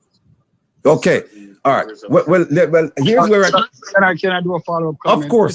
Go ahead with your follow-up question. With all due respect, sir, I don't think you should have been a police officer, because to me, the academy is an automatic thing. You need to go through that academy.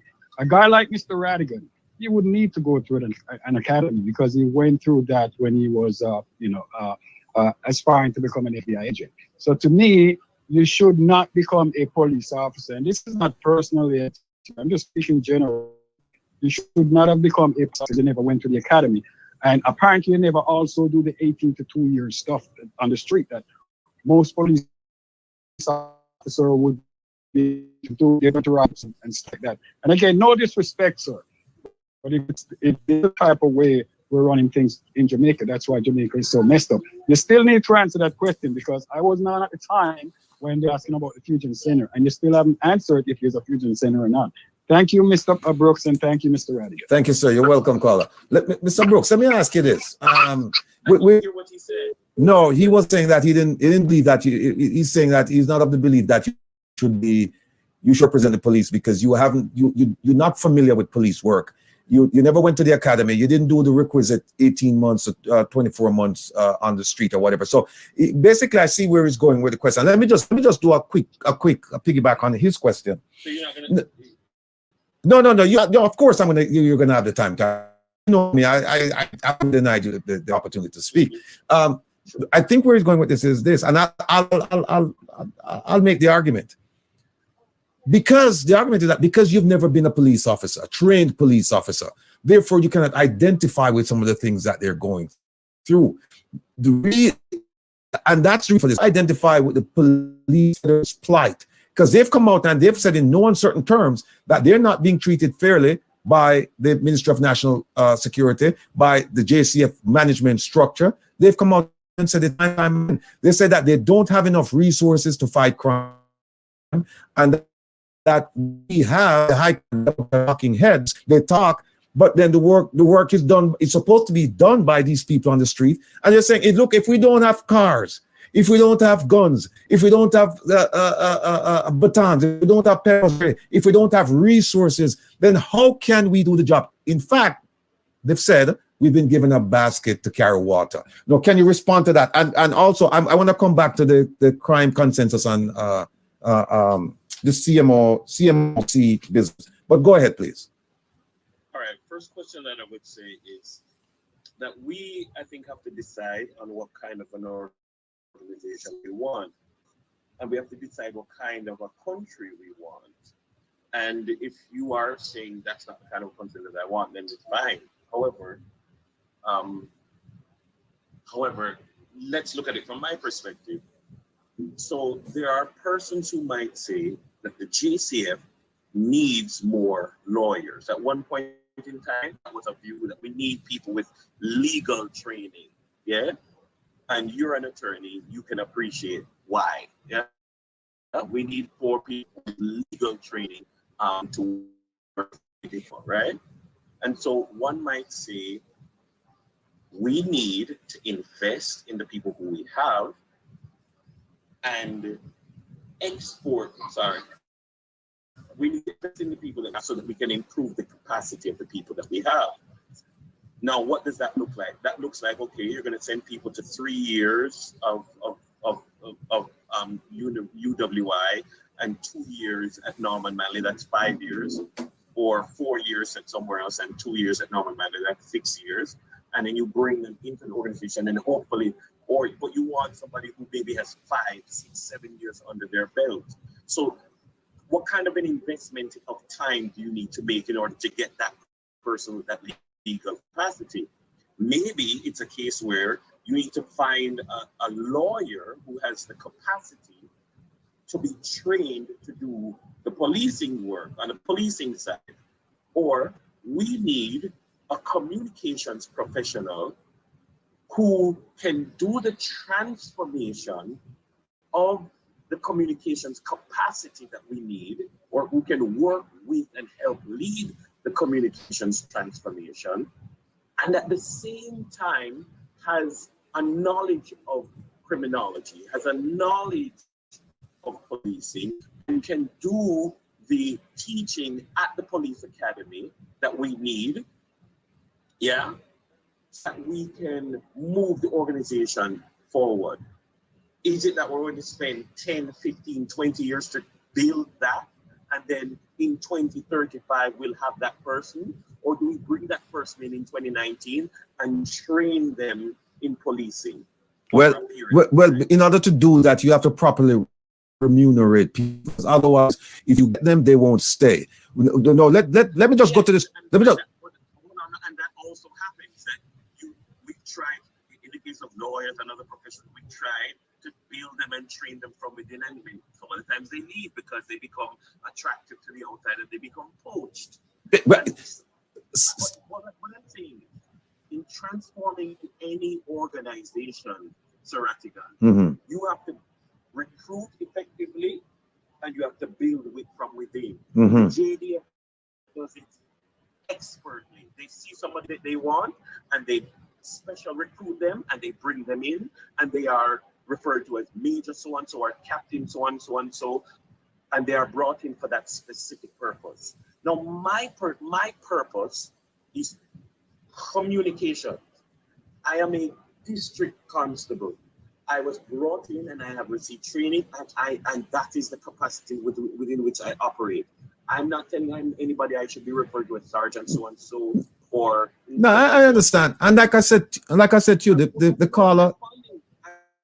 No, I'm going to respond to this individual. And so I'm saying, you can say, you don't think I should be there because I can't identify with this, that, and the other. But what I'm saying is, at what point do we transform the organization? Tell that to the people who I train every week or every month at the police academy. Who tell that to the people who come to me and tell me that they see the effect that I have had since I've been okay. No, some of those people that you're talking about that are appreciative of your efforts in getting them equipped and knowledgeable, and also getting experience in the field of policing in Jamaica. Some of those same people, they are a part of the Police Federation. So my question to you is this: what issue do you have? Do you take any issue with the things that the Police Federation, what they've said in terms of resources? Do I take issue with it? Yes. Are you saying that they're not speaking the truth? Are you willing to say that? I respect their advocacy in terms of the manner of the advocacy, in terms of the substance. Sometimes I disagree with because, for instance, there has been a chronic underfunding of the JCF for many years of its existence. True. And I think to an extent it is unfair to be most vociferous in your criticism at a time when the most is being done to remedy the very things that you're complaining about. So, for instance, yes, you can complain about vehicles, but I have never seen more vehicles provided. Do we need more? Yeah, but you have more people. You have more people. So if you have more people, you're going to have more vehicles. I'm saying, do we need more vehicles? Absolutely. Do we have enough vehicles? No. Has there ever been a time when more vehicles have been Okay. provided? All right. Let me give you a direct point then. Again, I go back to what the minister said: 1.2 billion US, not Jamaican dollars, US dollars, to spend on spend it on his national security plan Secure Jamaica, and part of that includes the JCF, right? So he has more money to spend on it, right? So you're saying that it's been chronically underfunded, but not since 2016, not since 20, and not only that. Let me add another piece to that. Senator Dan Webby mentioned late last year in the Senate. And in fact, he called for an investigation as to why this was happening. He said that of the 92 billion Jamaican dollars that they had assigned, right, to the National Security Ministry, which includes the JCF, he said they had spent only 17.5% with 4 months left in the fiscal year. And he wanted to know, if you ask for all of that money, what was that? I know what that was about. That was a one-off allocation. And again, these are not matters. So is he correct? Is he correct? Or was he correct? Yeah, there was a query and there was an answer. No. Was he correct? Answered that within All the right. budget that particular year, there was, I believe, some ship or something that was procured. And so that ship was supposed to be brought in. So the money was put aside for that. All right, let me hold on one second. The fiscal year is going to end March 31st, right? Can you tell us now how much money have the JCF spent out of the budget? We spent every single cent that they've received that has been allocated to them by the parliament. Will they? I don't know.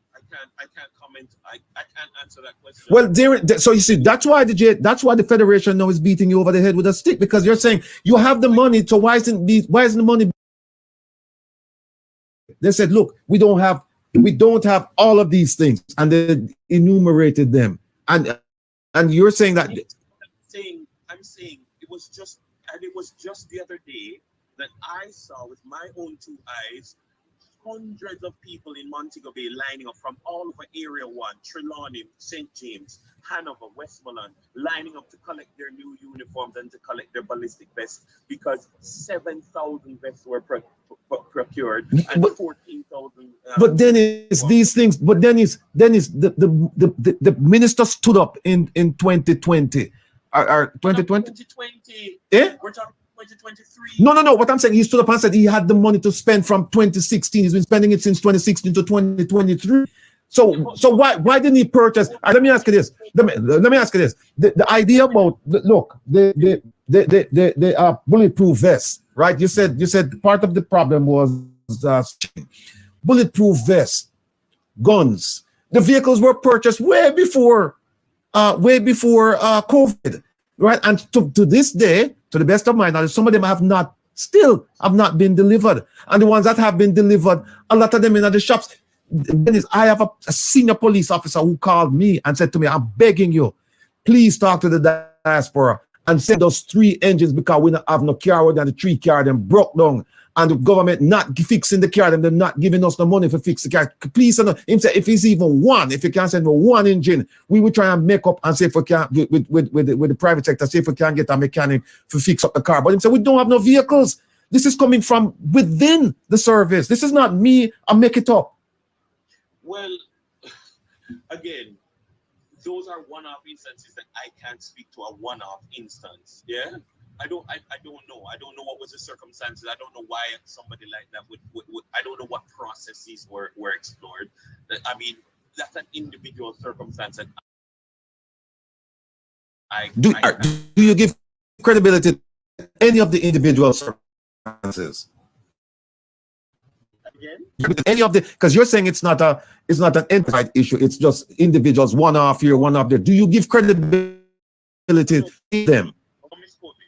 No, you said that. You said it's a one-off, right? No, I said individual circumstances. An individual example, and I cannot speak to a one-off example. That's like somebody calling So that's why I'm asking you, do you believe right? These are your do you believe that better yet. Don't even if you don't want to believe them, do you believe the police federation? As I've said, if you tell me that it's been reported that something happened, I'm not going to say it didn't happen.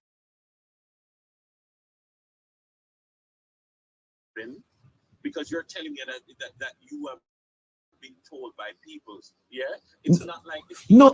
But Dennis, the police federation has made it public. They have made it public. It's not like there was it's not like the case the other day where there was a police having to hail cabs to go on to do their duties and poor reporting. Mm-hmm. It's not like that case where I can tell you that case in Clarendon was absolute rubbish. Right. Yeah? Because But in that case, if you read the story was presented as was the man who said it, and it was not. It was a politician who said it. And if you look at the when you speak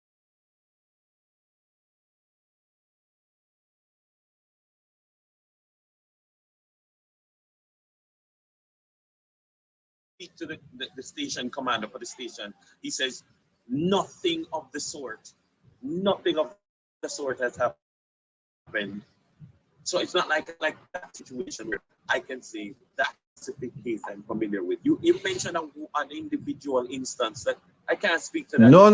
What I've said, I mentioned an individual instance of a policeman who called me personally, but I've done it. I've gone even beyond that. I've made it broader. I've said to you, what about the police federation?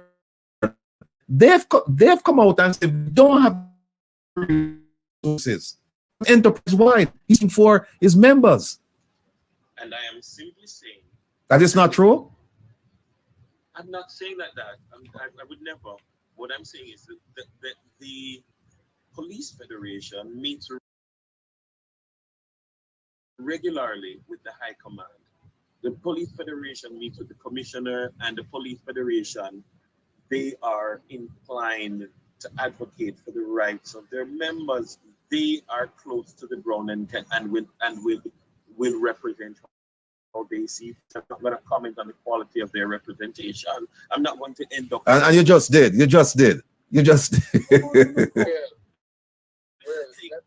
Oh, come. It has been. Dennis, Herb has been waiting patiently, and he wanted to ask you something. Go ahead, Herb. All right. In regards to the rapes being down, Dennis. Mm-hmm. Okay. How are the numbers of 10, 11, 12, all the way up to 15-year-old girls who are delivering babies at this time? Are those being included in the overall rape numbers for that the JCF publishes? And with the DNA lab, how many of those young girls delivering babies has had the fathers identified through the DNA lab, which the commissioner about 5 years ago when they got it? Sorry, I lost connection. I was trying to answer the question that you asked, but then you came back and I'm hearing us. Herb, could you re-ask the question, please? Okay. Before the question, we're coming up on commercial again. We're not gonna on the streaming side. We're just gonna go with the interview. So if you're listening to the radio, please, if you can, switch over to the streaming side. I'm hearing that people are having difficulty hearing it, but nevertheless, maybe it's a technical problem with somebody's device. I don't know, but we're gonna continue. Go ahead, Herb. Ask the question, please. As far as rape statistics, that's true, but you know what happened? You are G-Man, and you know this is important not only to you, to the organization, that you get the word out, and controversial as it may be, but that you get the word out so people can understand. Not too often do we get to have an event like this where we can ask you questions directly. Usually you're at a conference, you moderate the whole thing, and then you direct the questions to whomever, whether it's Fitzbailey or the police commissioner, whatever. But now it's the first time now where you're actually sitting there and you're feeling the question. So yeah, so please indulge us. And plus, not only that, you're my brethren, so sit tight, sit tight. I have a commitment. Go ahead. The DNA laboratory was brought by the Commission of Police when it was established maybe 5 years ago. We have had 10 to 16-year-old females who have delivered babies at Jubilee Hospital. Are those numbers of females at Jubilee and elsewhere in Jamaica who deliver babies that are under 16 and under, are those being counted as rapes? And have we been able to use our technical resources to trace who the fathers are and make arrests as a result of that? My simple answer to that question is that I would have to find out. Now, in Jamaica, there is an offense called having sex with a person under 16. In the United States, they might call it statutory rape, but the offense in Jamaica is having sex with a person under the 16 because cannot consent. And so effectively with rape, the offenses against act, rape is a specific thing, and having sex with a person under the age of 16 is a specific thing. Now, in the culture of Jamaica, that there are many who do rape these things. Now, is that a problem? Yes, but the police cannot act without a report being made and a statement being given, but so that there is an accuser and an accused person, and then therefore Sissoka would take over. And so I don't have the numbers as it relates to charges as it pertains to sex with persons under the age of 16. I don't have those numbers before me, but that would be a different set of statistics instead of rape. Let me ask you. No, go ahead, Herb. That the police does not investigate to see if these young girls were assaulted during the process. Is that's what you're saying, that they weren't assaulted as a result of delivering that baby? I'm not certain I understand the question. In other words, were the under 16-year-olds assaulted in the process of getting pregnant? Does the police investigate that? Police launch an investigation when a report has been made, and if it's not been a report of rape, and if there's not been a report of a person who has had sex with a person under the age of 16, the police would just insert themselves in the process. I mean, I've heard outside of being a member of the constabulary of persons who it is clear that this child is under the age of 18, and that the families protect the father because they'd rather the child have a father than not. And so the constabulary doesn't insert themselves and just launch an investigation without a report being made. Again, Sissoka, the Center for the Investigation of Sexual Offences and Abuse, would be the better place to ask these questions because they are the experts in the area. But I know that Sissoka investigates cases that are reported in relation to persons who have sex with persons under the age of 16, when and various circumstances in which those cases are brought to Sissoka's attention, I would have to find out. But in terms of just a person who delivers a baby or who turns up pregnant under the age of 16 or just over the age of 16, so clearly the date of conception would have been prior, that it all comes down to persons reporting, and we do encourage persons to report same.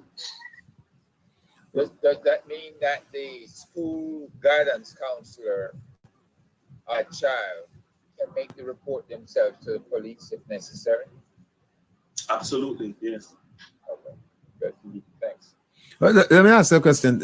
One of the functions of the police is to detect crime. Are you saying that unless there's a report of a rape, even though the evidence is there of statutory rape, that the police will not investigate until and unless the victim or the victim's family approaches the police with a complaint? I'm not going to say, I'm not going to take a hardline position that the police will not, but understand that any investigation and any prosecution will go nowhere unless you have someone accused of something. So there, you may launch an investigation and it ends up as a null prosecute because there is no accuser. Yeah, but listen, Dennis, let me take that to SSL, right? Remember, To the best of my knowledge, there's no complaint. There's no. different laws. I agree, but what I'm saying, yeah, I agree. And some laws are strict liability. Some laws you need an accuser to give. Okay, well, it seems to me that a strict liability law would apply in a case where a minor gives birth, right? And so you don't need. Like I said, the thing stands. That's that legal term. I can't remember the term. It's the thing speaks for itself.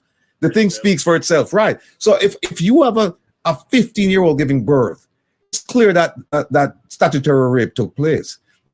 So with the financial thing, that was different. But to the best of my knowledge, and maybe you can educate me, I didn't see where there was a complainant. And Miss Panton.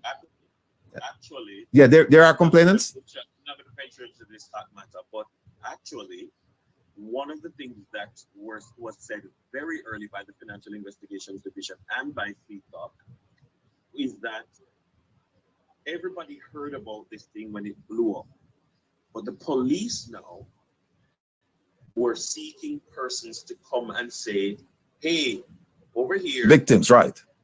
I'm a victim because I've tried to get money and can't get it. So now I am a victim." Mm-hmm. So, and then the process would have ensued of getting persons to say, "I am a victim, here's my statement."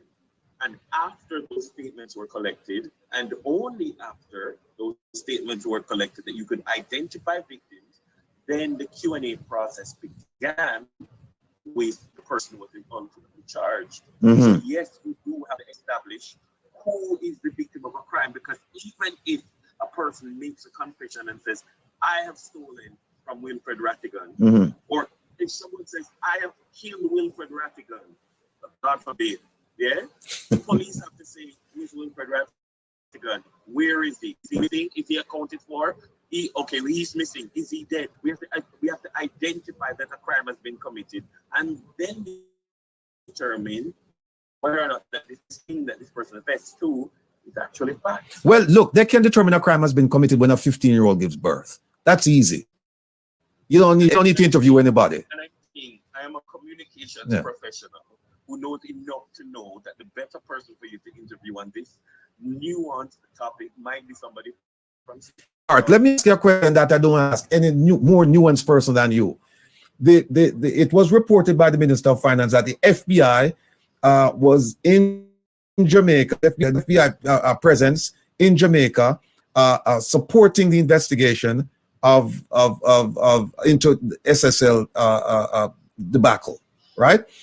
Then a few weeks later, we got there was a reporting out of Nationwide. I think one of the reporters out of Nationwide put it out in print, saying that the investigation was being run out of this the office in Santo Domingo, and that they didn't have a presence in Jamaica.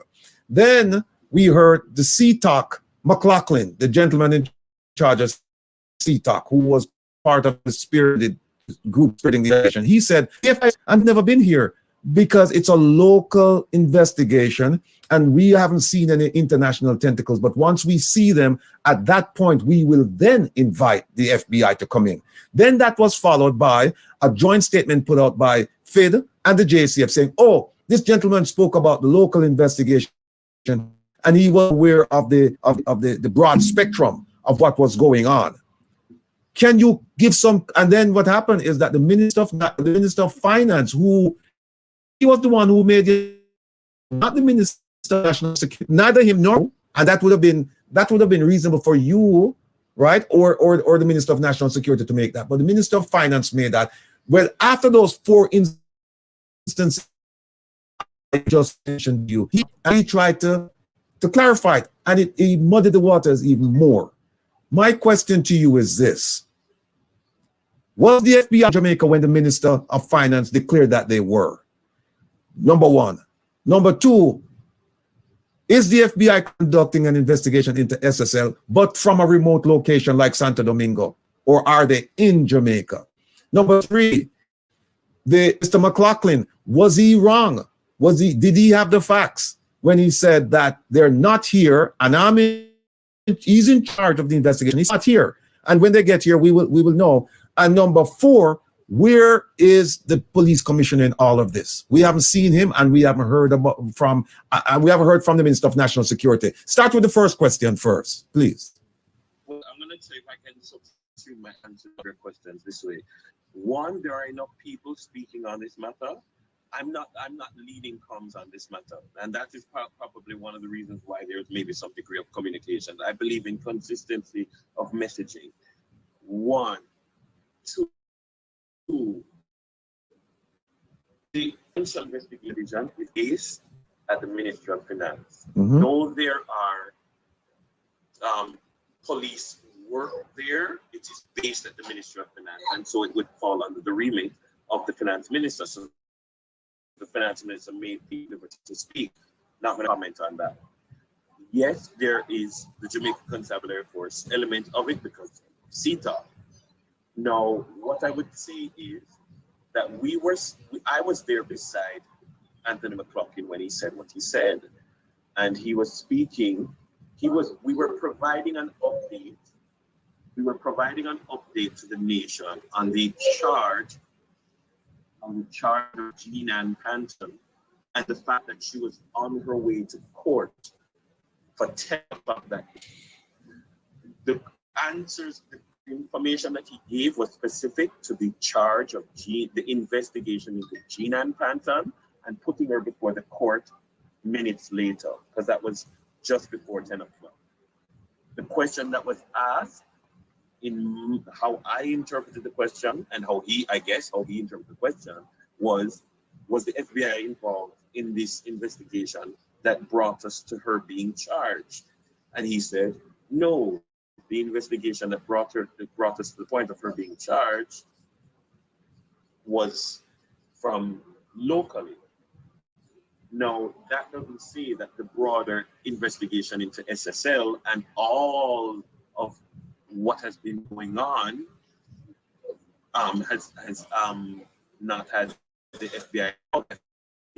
The release FID and CTOC issued said that from in January, late January, that they were involved. So I don't need to say anything more. I think the matter was clear. I don't know what was said after. It's not my operation. It's not my area of expertise. The FID and CTOC can speak on it, and there are people who are senior to me who speak on those matters. But I'm certain that I saw a press release that was very clear to me in the time decided on the day, and he said in relation to her, and he said we're heading over to the court now.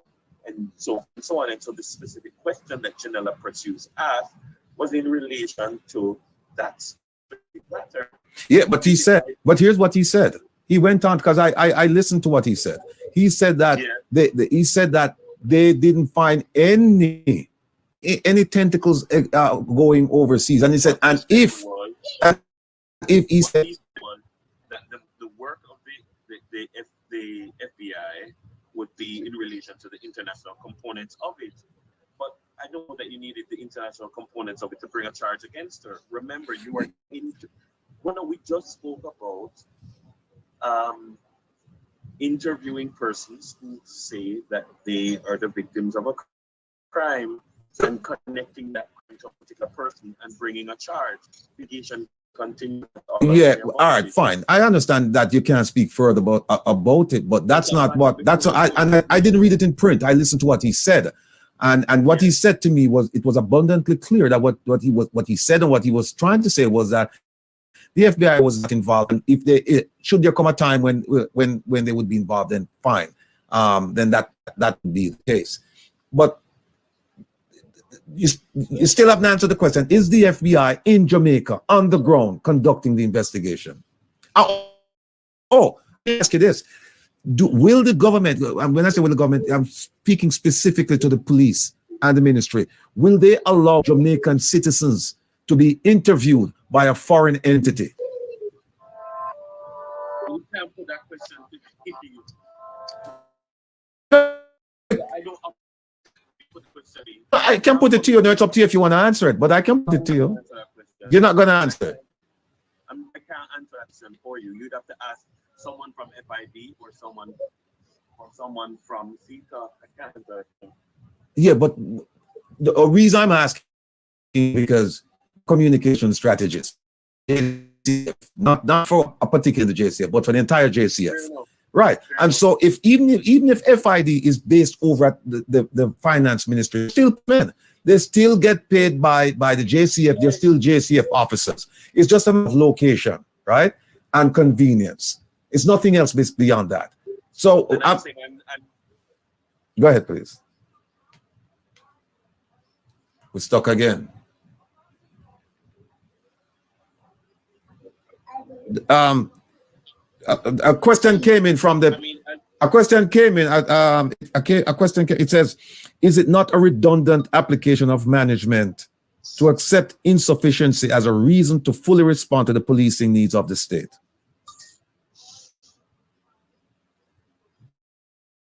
I'm sorry I heard the question correctly. I'm not sure I'm interpreting that question correctly because the question doesn't make sense. The question doesn't make sense. All right, here's one that I think you'll find some sense in this one. It says, since you didn't find any in the last one, it says, in light of an unsettled contract rank and file membership of the Jamaica Constabulary, it says, will they be remunerated come the 1st of April? Ask me that question. That's a Ministry of Finance. The Ministry of Finance is conducting. It's not a contract negotiation. The Ministry of Finance is engaged in a reform of the entire public sector, of which the police are part. The entire public sector, and so they are engaging in their process to realign all aspects of the public sector. Okay, here's another question. We're just doing that quick. We're doing some quick bursts here because it's time. It's time. Here's a quick. Is it the hospital's responsibility to report the alleged rape to the police? I'm sorry. I have to go. I give 10 minutes. Okay.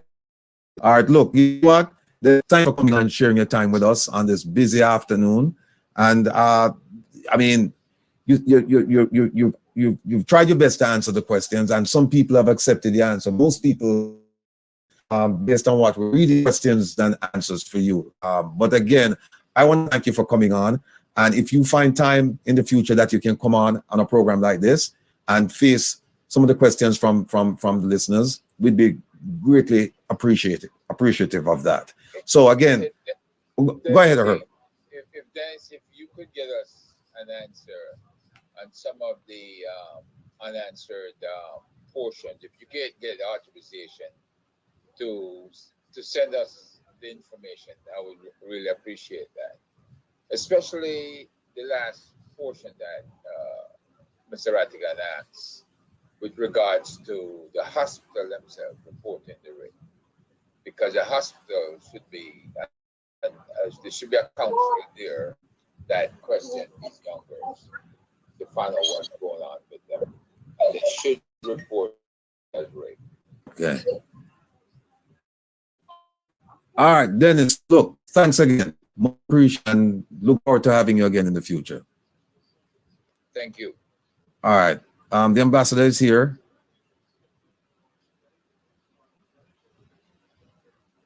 I see that Kevin is trying to get her on. I'm here. Oh, we don't see you though. Yeah. I see her. That nice. Oh, Kevin, can you switch her over, please?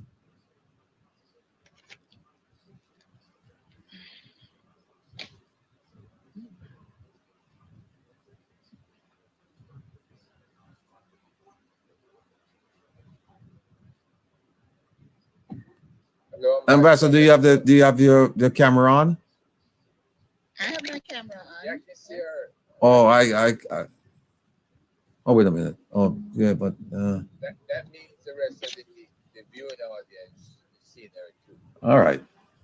Well, Ambassador, welcome to. I really need to apologize. See, I'm coming from Runaway Bay and the traffic before you get to the Burger King is not Burger King. Just as we discussed this morning, right? Yes, really bad. Okay, well, look. That here, I know I missed a lot, but Well, there's always next week, or the week after. So we're not worried about that. We're just happy to have you here and that you're here safe and sound. thank you very Yeah. much. Well, we just had a live discussion with the communication strategist for the JCF, Mr. Dennis Brooks. It was lively on several fronts. He walked away with a little bit of a homework to be done. He has to come back to us. Well, he doesn't have to come back to us, but we've asked him to be generous with his time in the future and come back to talk to us about some of the questions that he didn't answer. But be that as it may, we now have you, and you are now our focus. And it's our pleasure to have you here. Before I go any further, let's make it clear that this won't be your first time. Now, people ask me, from the moment I said, yeah, me I get on ambassador, them say, who is Ambassador Assamba? Who is she? And so and I told them that I'd much rather have you explain to them rather than me try to explain to them, because chances are I'm going to make a mistake somewhere along the line. So can you briefly tell us, who are you? Who am I? First of all, I suppose I should say I'm an attorney at law. I've been a lawyer since 1981. Mm-hmm. I went to university, like so many people in the 90s, because of the progressive, I have to call it that, educational policy of the government at the time, where people like me got a chance to get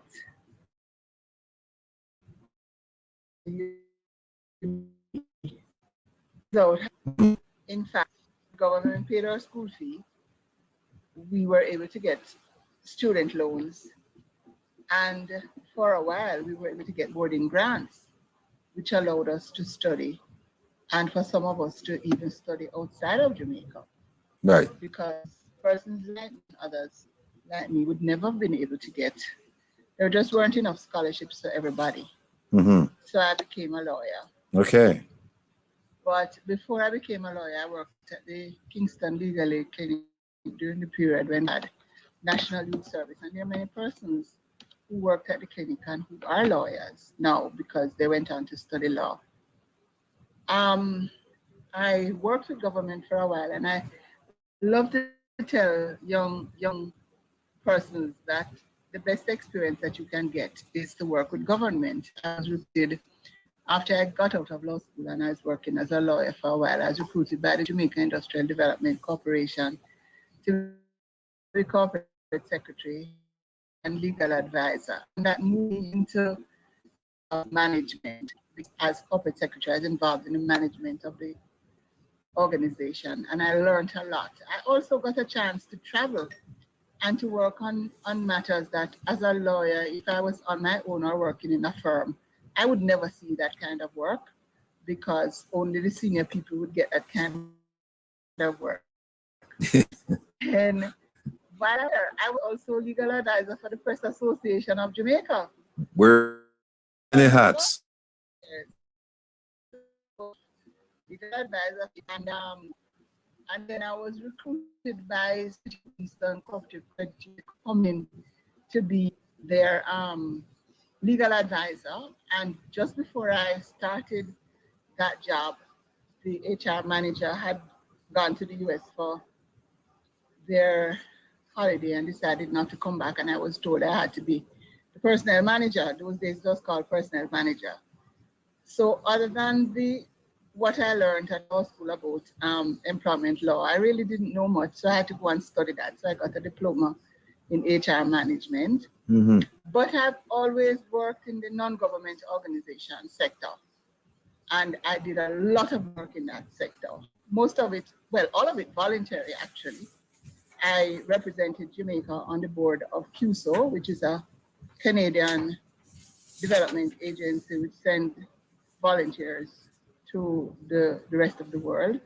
And I represented the Caribbean and Central America on that board for a number of years. I was traveling to Canada like 4 times a year to go to board meetings. In those days, we didn't have technology that allowed us to do this. I was a member of the board of the Association of Development Agencies. I did all of this is voluntary with United Way of Jamaica. It's very involved in the Bar Association, all of that. And then I was recruited. I actually was commissioner of the Fair Trading Commission. I was on the board of the Jamaica Cultural Development Commission, and then recruited. Well, I wasn't recruited. I was announced as a senator. To put it that way. You can't say no when your minister calls you and say, I'm appointing you as a No, you can't say, let me think about it. I didn't get that chance. Okay. Actually, I tell the story that I always said everything here on the news. Okay. And then after that, I was put under a little pressure when Momo was going to give up Southeast St. Anne. And by then I was living here in Southeast St. Anne, which is where I grew up until we had to move to Kingston. All my brothers and sisters were born out here, and I always wanted to come back out here to live, and I did. So I MP for Southeast St. Anne. I was the Minister of Industry and Tourism at first. And then when Mr. Patterson retired and Portia Simpson Miller became Prime Minister, I was Minister of Tourism, Entertainment, and Culture. And then I didn't run again in 2007. Went back into private practice. And then in 2012, I was asked to represent Jamaica in London as the High Commissioner. And also I was ambassador to 6 other European countries: Norway, Sweden, Denmark, Finland, Cyprus, and Ireland. Mostly Northern Europe. Okay. Yes.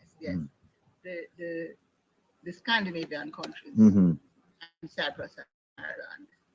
And then in 2016, when the government changed again, I came home, and I was going to do all kinds of things, and COK asked me to come back as CEO for a little while, and I did.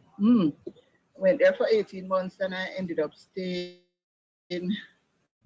2016 to 2024 years. So I retired from 2020, although I do some consulting with COK. So in a nutshell, that's what I am. I am the chairman of the Money College for a number of years. In December, I have been on the board of many schools. So I've done a lot of things. It's an amazing thing that with all the hats you've worn and with all the positions you assume that you still maintain that youthful look and that yeah. Youthful. yeah. I'm I sorry. think it is living out here in the fresh air. Mm-hmm. I live on a hill. I see mountains all around me. Okay. People are very nice. Okay. You know. Yeah. Well, let me ask you this. Yes. What if you could give one piece of advice to young people, people who are thinking about joining the foreign, or people who are thinking about representation of politics, particularly young women? What would that advice be? Okay. If you're thinking of joining the foreign service, there are very few persons in the foreign service who are not professional foreign service officers, meaning career diplomats. Mm-hmm. Very few persons are appointed as high commissioners or ambassadors who have not come up through the ranks as a foreign service officer. Mm-hmm.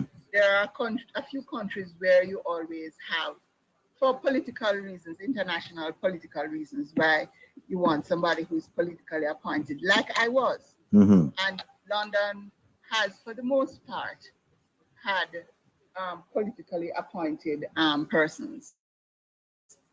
Mm-hmm. There were two that might not in the period that I know.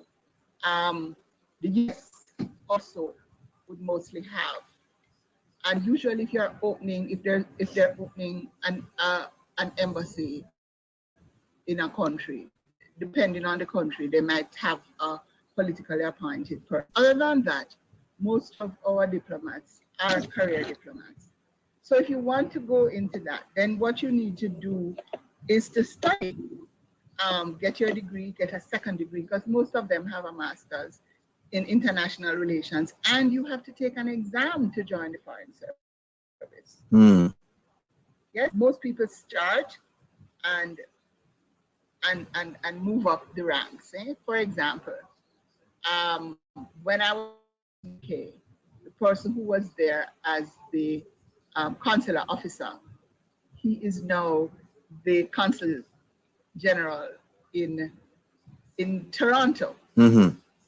You know, so that's a move up the ranks for him. Mm-hmm. Mm-hmm. Person who was my deputy was at the UN afterwards, but now as the head of a department in the foreign service. So you will have the head of the mission, which is the high commissioner or an ambassador, who might have come up through the foreign service, but all officers have done that. And I have to say that in my time, I had, and I think that holds good for all of our officers, excellent officers.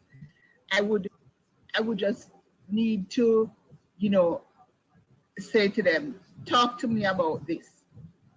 If I'm going to a meeting, Mm-hmm. sometimes in the car, Mm-hmm. they're talking into my ears, Mm-hmm.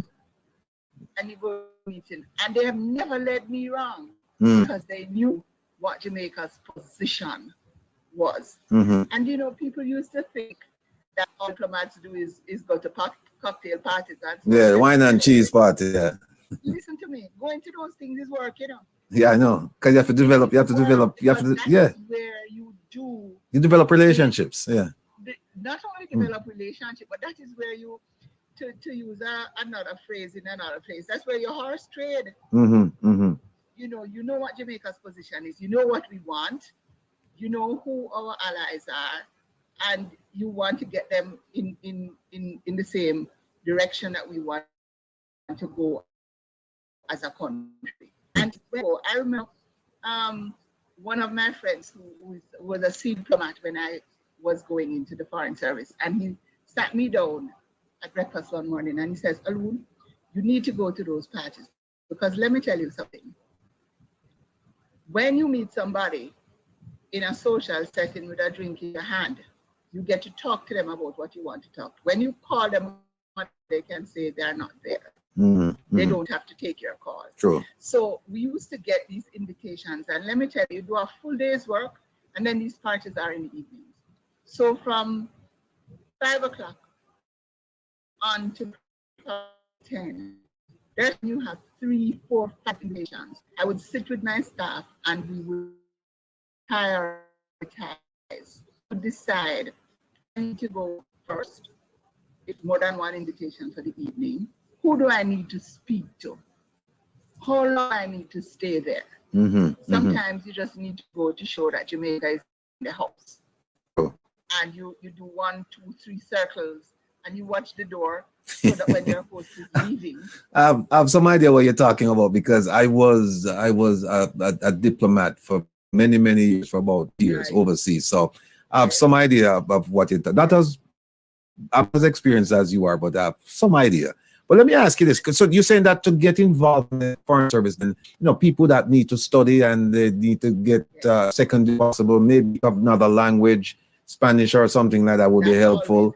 Yeah, and so for somebody then, a young lady trying to get involved in representational politics, then would the advice be different? The advice would be a little different. You know why? You should get. I would suggest that anybody who wants to get into representational politics always have something to fall back on.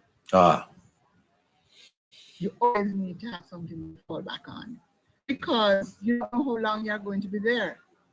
You don't decide how long you're going to be there. It is the voters who make that decision. You don't decide whether you're going to be just an or you're going to get a job as a minister or a minister of state. That is the prime minister's decision. And you need to be fairly, I keep saying this all the time, that I thank God I owned my house, I owned car and so on before I got into politics. Because first thing is they're going to say where you get it from.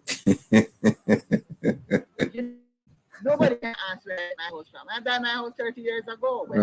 This particular one, but I bought houses before that. But you need, I think you need to be financially stable. Or at least have a profession that you can fall back on. And this is my advice to any young person wanting to get into politics. Any young woman into politics, let me tell you, it's not an easy life. I could only, and I'm saying this very honestly, I could only have gone into politics because I have one son, and my son at the time was studying abroad. If I had my son here in Jamaica, I would have had to think about it more than a passing thought.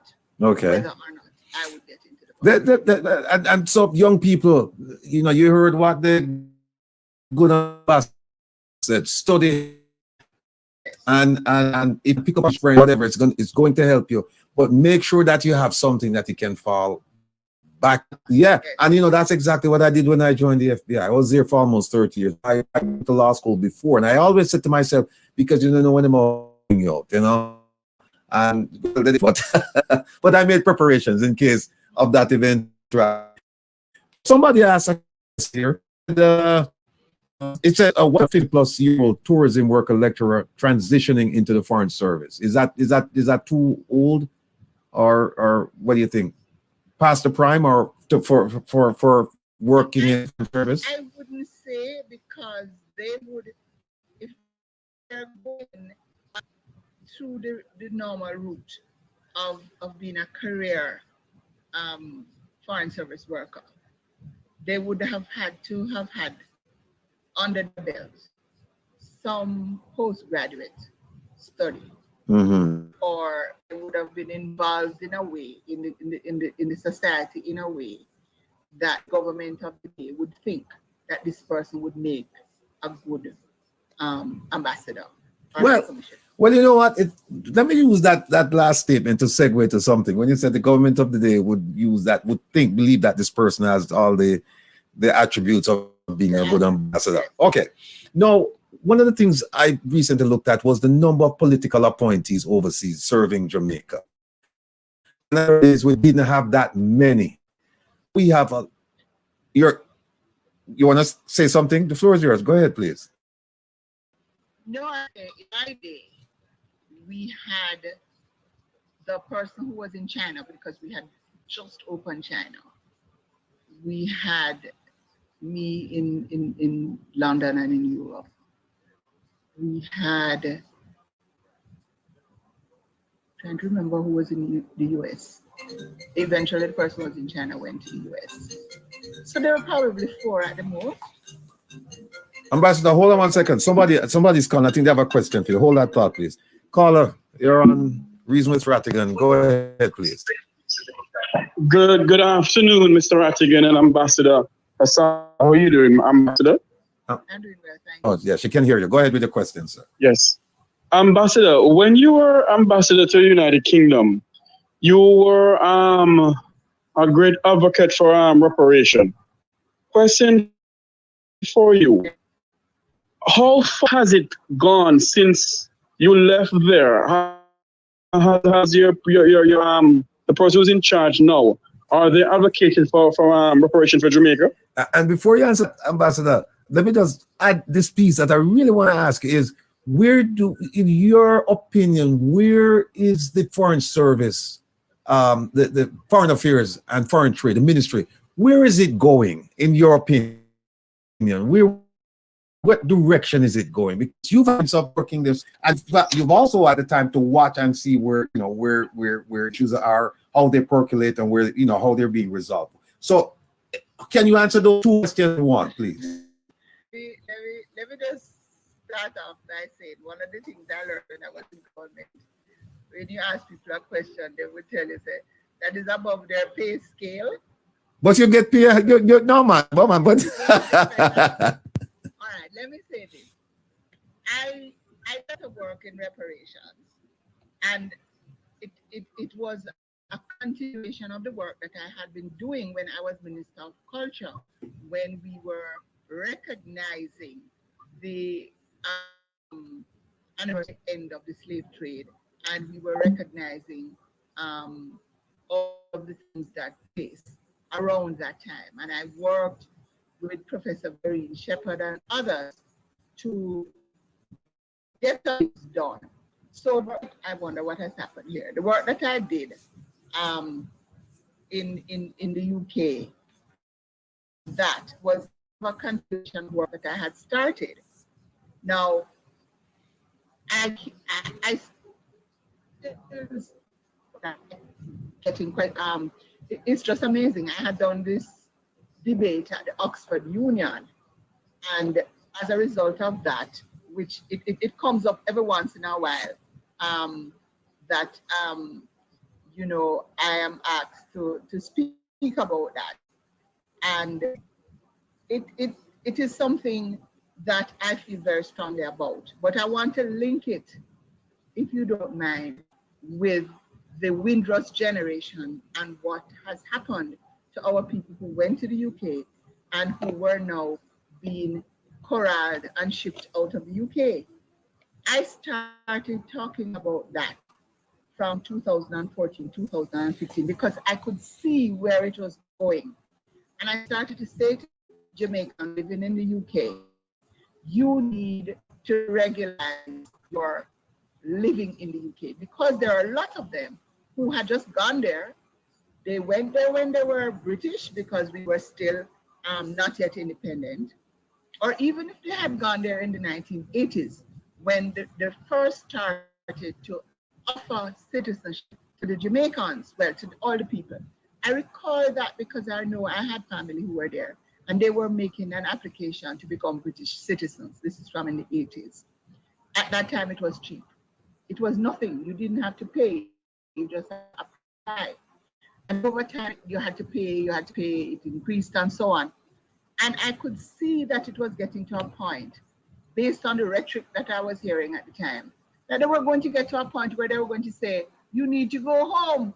And I kept talking about it. I would even come to Jamaica, and churches would ask me to come and speak about that matter. And I would talk to people, and I would say, if you have relatives in the UK, tell them to go and regularize their stay. Some people had what they call the right to remain, but it didn't mean that you're a citizen. There's a difference if you're a citizen than if you just had the right to remain. It was something that I preached about. And in preaching about it, to talk about the fact that we have to build Britain. We have to build Britain into what it is. Jamaica, more than many others, because Jamaica was the gem of Britain.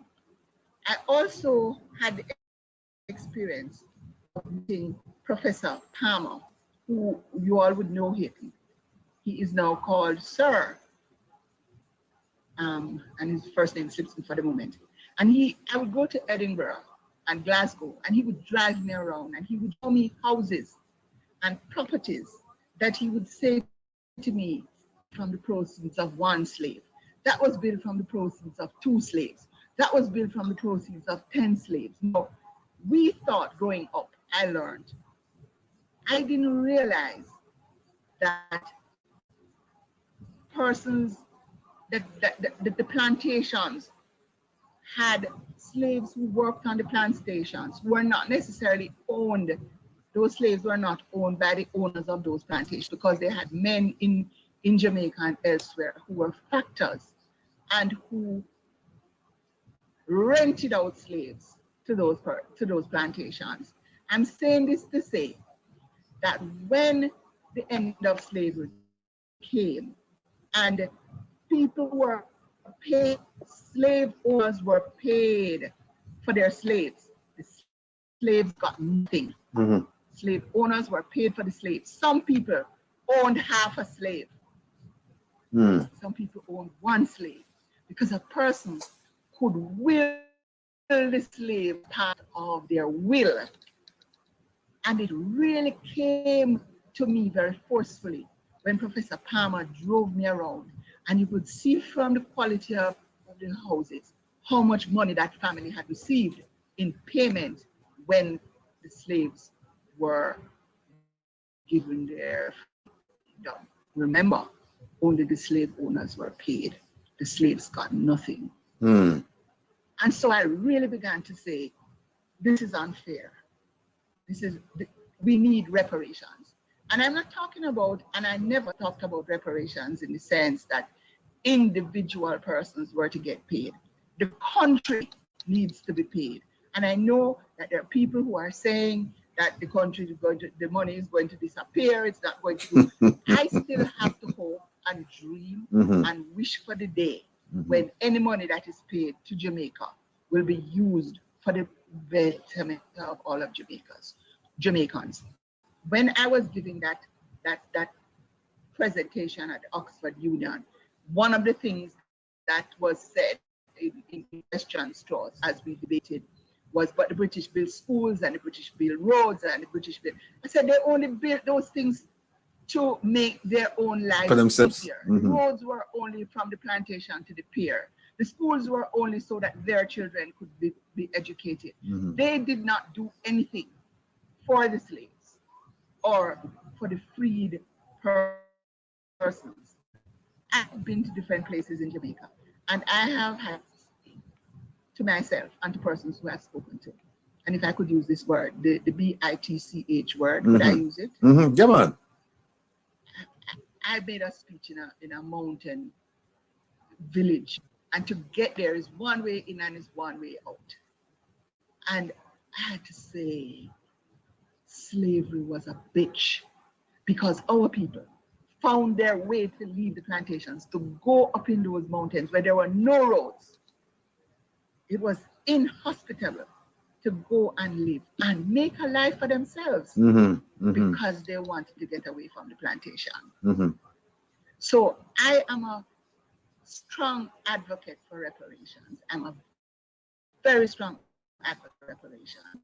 And I'm saying this recognizing that part of my family historically would have owned slaves in this country. I know that. My grandmother was what you call them now. A quadroon, you know that word? Yeah. Right? So I recognize that. But I am a strong believer in reparations. Now the question went on to say, have we gone any further? There's a lot of work that is being done. There's a reparations commission, a lot of work that is being done. You probably don't hear so much about it, except like this week you would have heard something because we have some people visiting from Africa. They're from royalty visiting from Africa, and they're talking about the whole connection between the African continent and the slavers. And so a lot of discussion taking place, but it is my opinion that those families,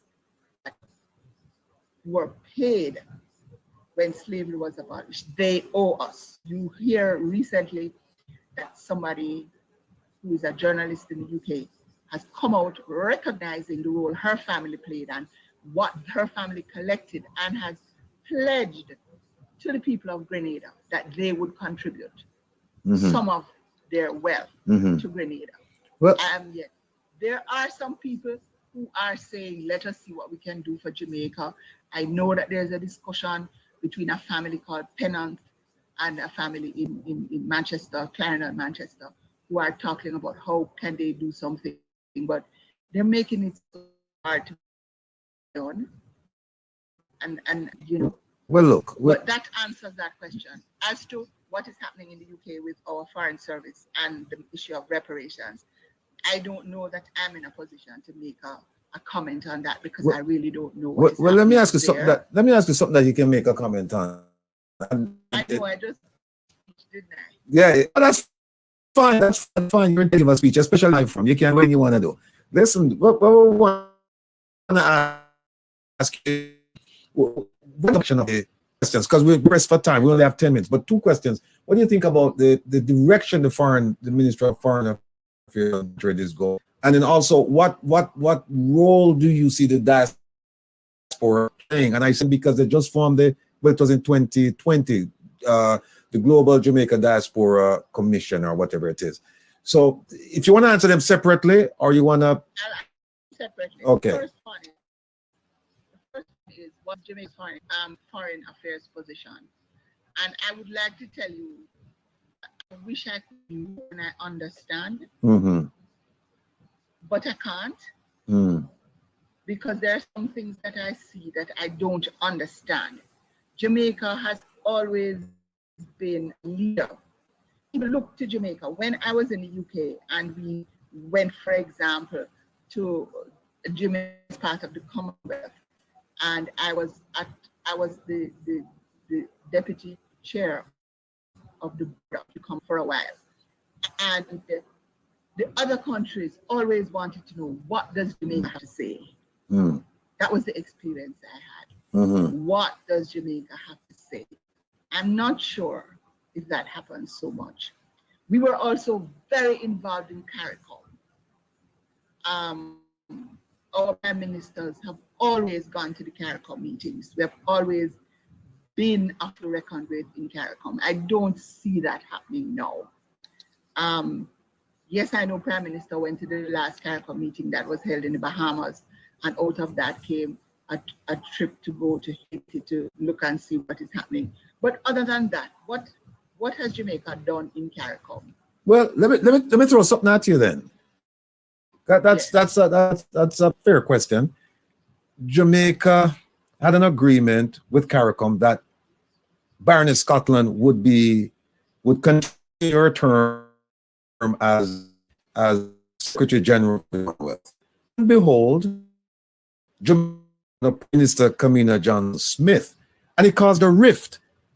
So much so that they couldn't depend on CARICOM to Africa to get the Africans. And then when they went there, there were statements coming out saying we have votes in our pocket, only to be surprised.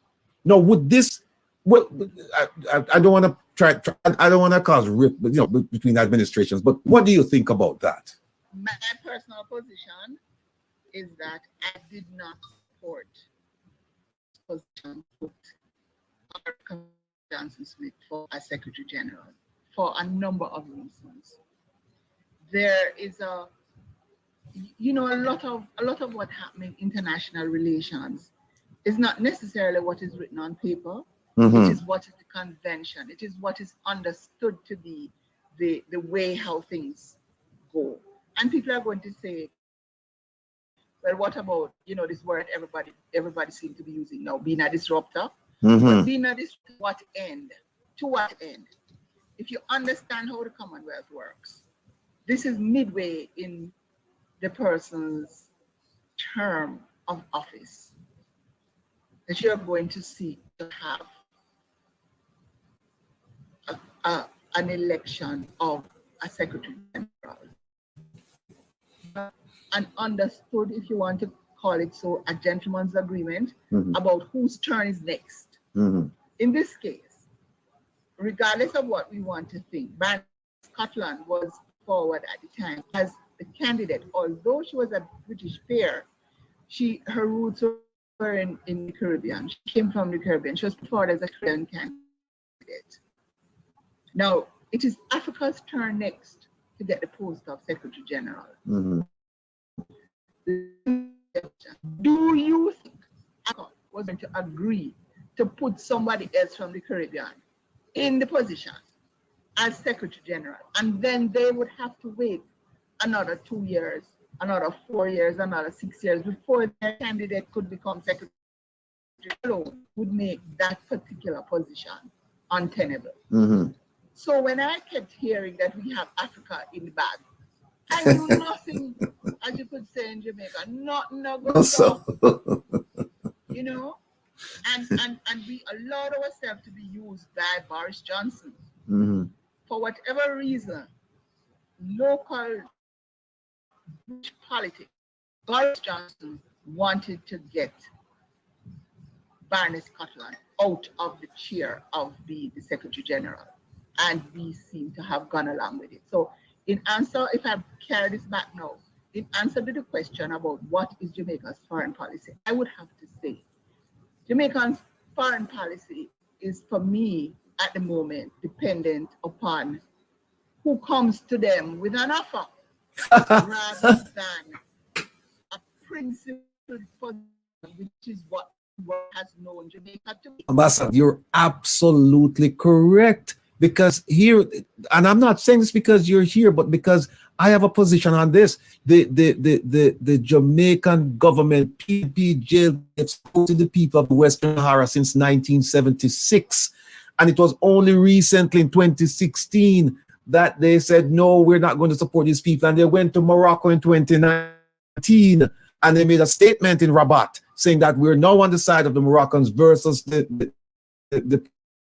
people of Western Sahara. 26 million pounds of fertilizer came to Jamaica. And what happened to the fertilizer? Nobody no know. Well, You know, Ambassador, with fertilizer. that is something else that is bigger than my pay scale. I was afraid you'd say that. But we have always had a principled position, even if that position was not in line with what Britain or North America was saying. Right. And we could back that up. And because we could back that up, we had other persons who would listen to what we had to say and who would make a decision to support our position. And that is why I say that when I went into this meeting, whether it was general meetings or whether it was only Commonwealth meetings, people would want to know, what is Jamaica's position on this? And I'll tell you this, I was constantly in dialogue with my foreign minister or with my permanent secretary or with the officer in charge of that particular region that we were going to discuss to find out what is Jamaica's position here. I could not go into these meetings blind. I would need to know what Jamaica's position is. And it always was very clear as to why we were taking this position. And I'm not saying that sometimes there might not have been some economic basis, but it was never ever purely economic. Well, I tell you what. Jamaica, and I want to say this, Jamaica led the anti-apartheid movement when it was not politic to do so. Let me use that word. Jamaica led that movement. I remember we only have 30 seconds left, Ambassador. Go ahead and finish up, please. No, the time is yours. I remember talking to South Africans, even up to the point when I was in the UK, and that is so many years later, since apartheid since they stepped away officially from apartheid. I'm going to say it that way, and they told us how the music came out of Jamaica, the support that they got, the feeling of brotherhood that they got from Jamaica. Help them to keep the Well, fire. Well, I tell you what, Ambassador, I couldn't agree with you more. I worked in South Africa for 3 years, and the same things they told you in England, they told me in South Africa. Well, listen, we have to wrap it up here, but it's been a pleasure having you, and I'm hoping that I can call on you. You come back and finish yours, because there's so much we can learn from you. And I would hate for miss the opportunity, because I consider you a national treasure. Because of the yes, indeed. And so you have to come back and join us. So with that said, thank you from the bottom of my heart, and also on behalf of the diaspora members and the people in Jamaica, because they've been writing in phone chat room talking about you. So I hope to see you soon. Don't be a stranger. And I promise you that next time I won't have had a try. Well, we'll do it. Yeah, what we'll do is the next time we'll do it with plenty of time, so that you can, set your schedule accordingly. Okay, Take care of yourself. Be well. Mr. Hubert, I didn't hear you say anything, but What was that? What happened to Mr. Ramaphosa? The job. yes, Mr. Ramaphosa came back here, I think, at the end of August, And it's been, because he wanted to come back. I thought there was importance to London, and that it would have been filled by now. I don't No know. comment. But we're not in a public place like this.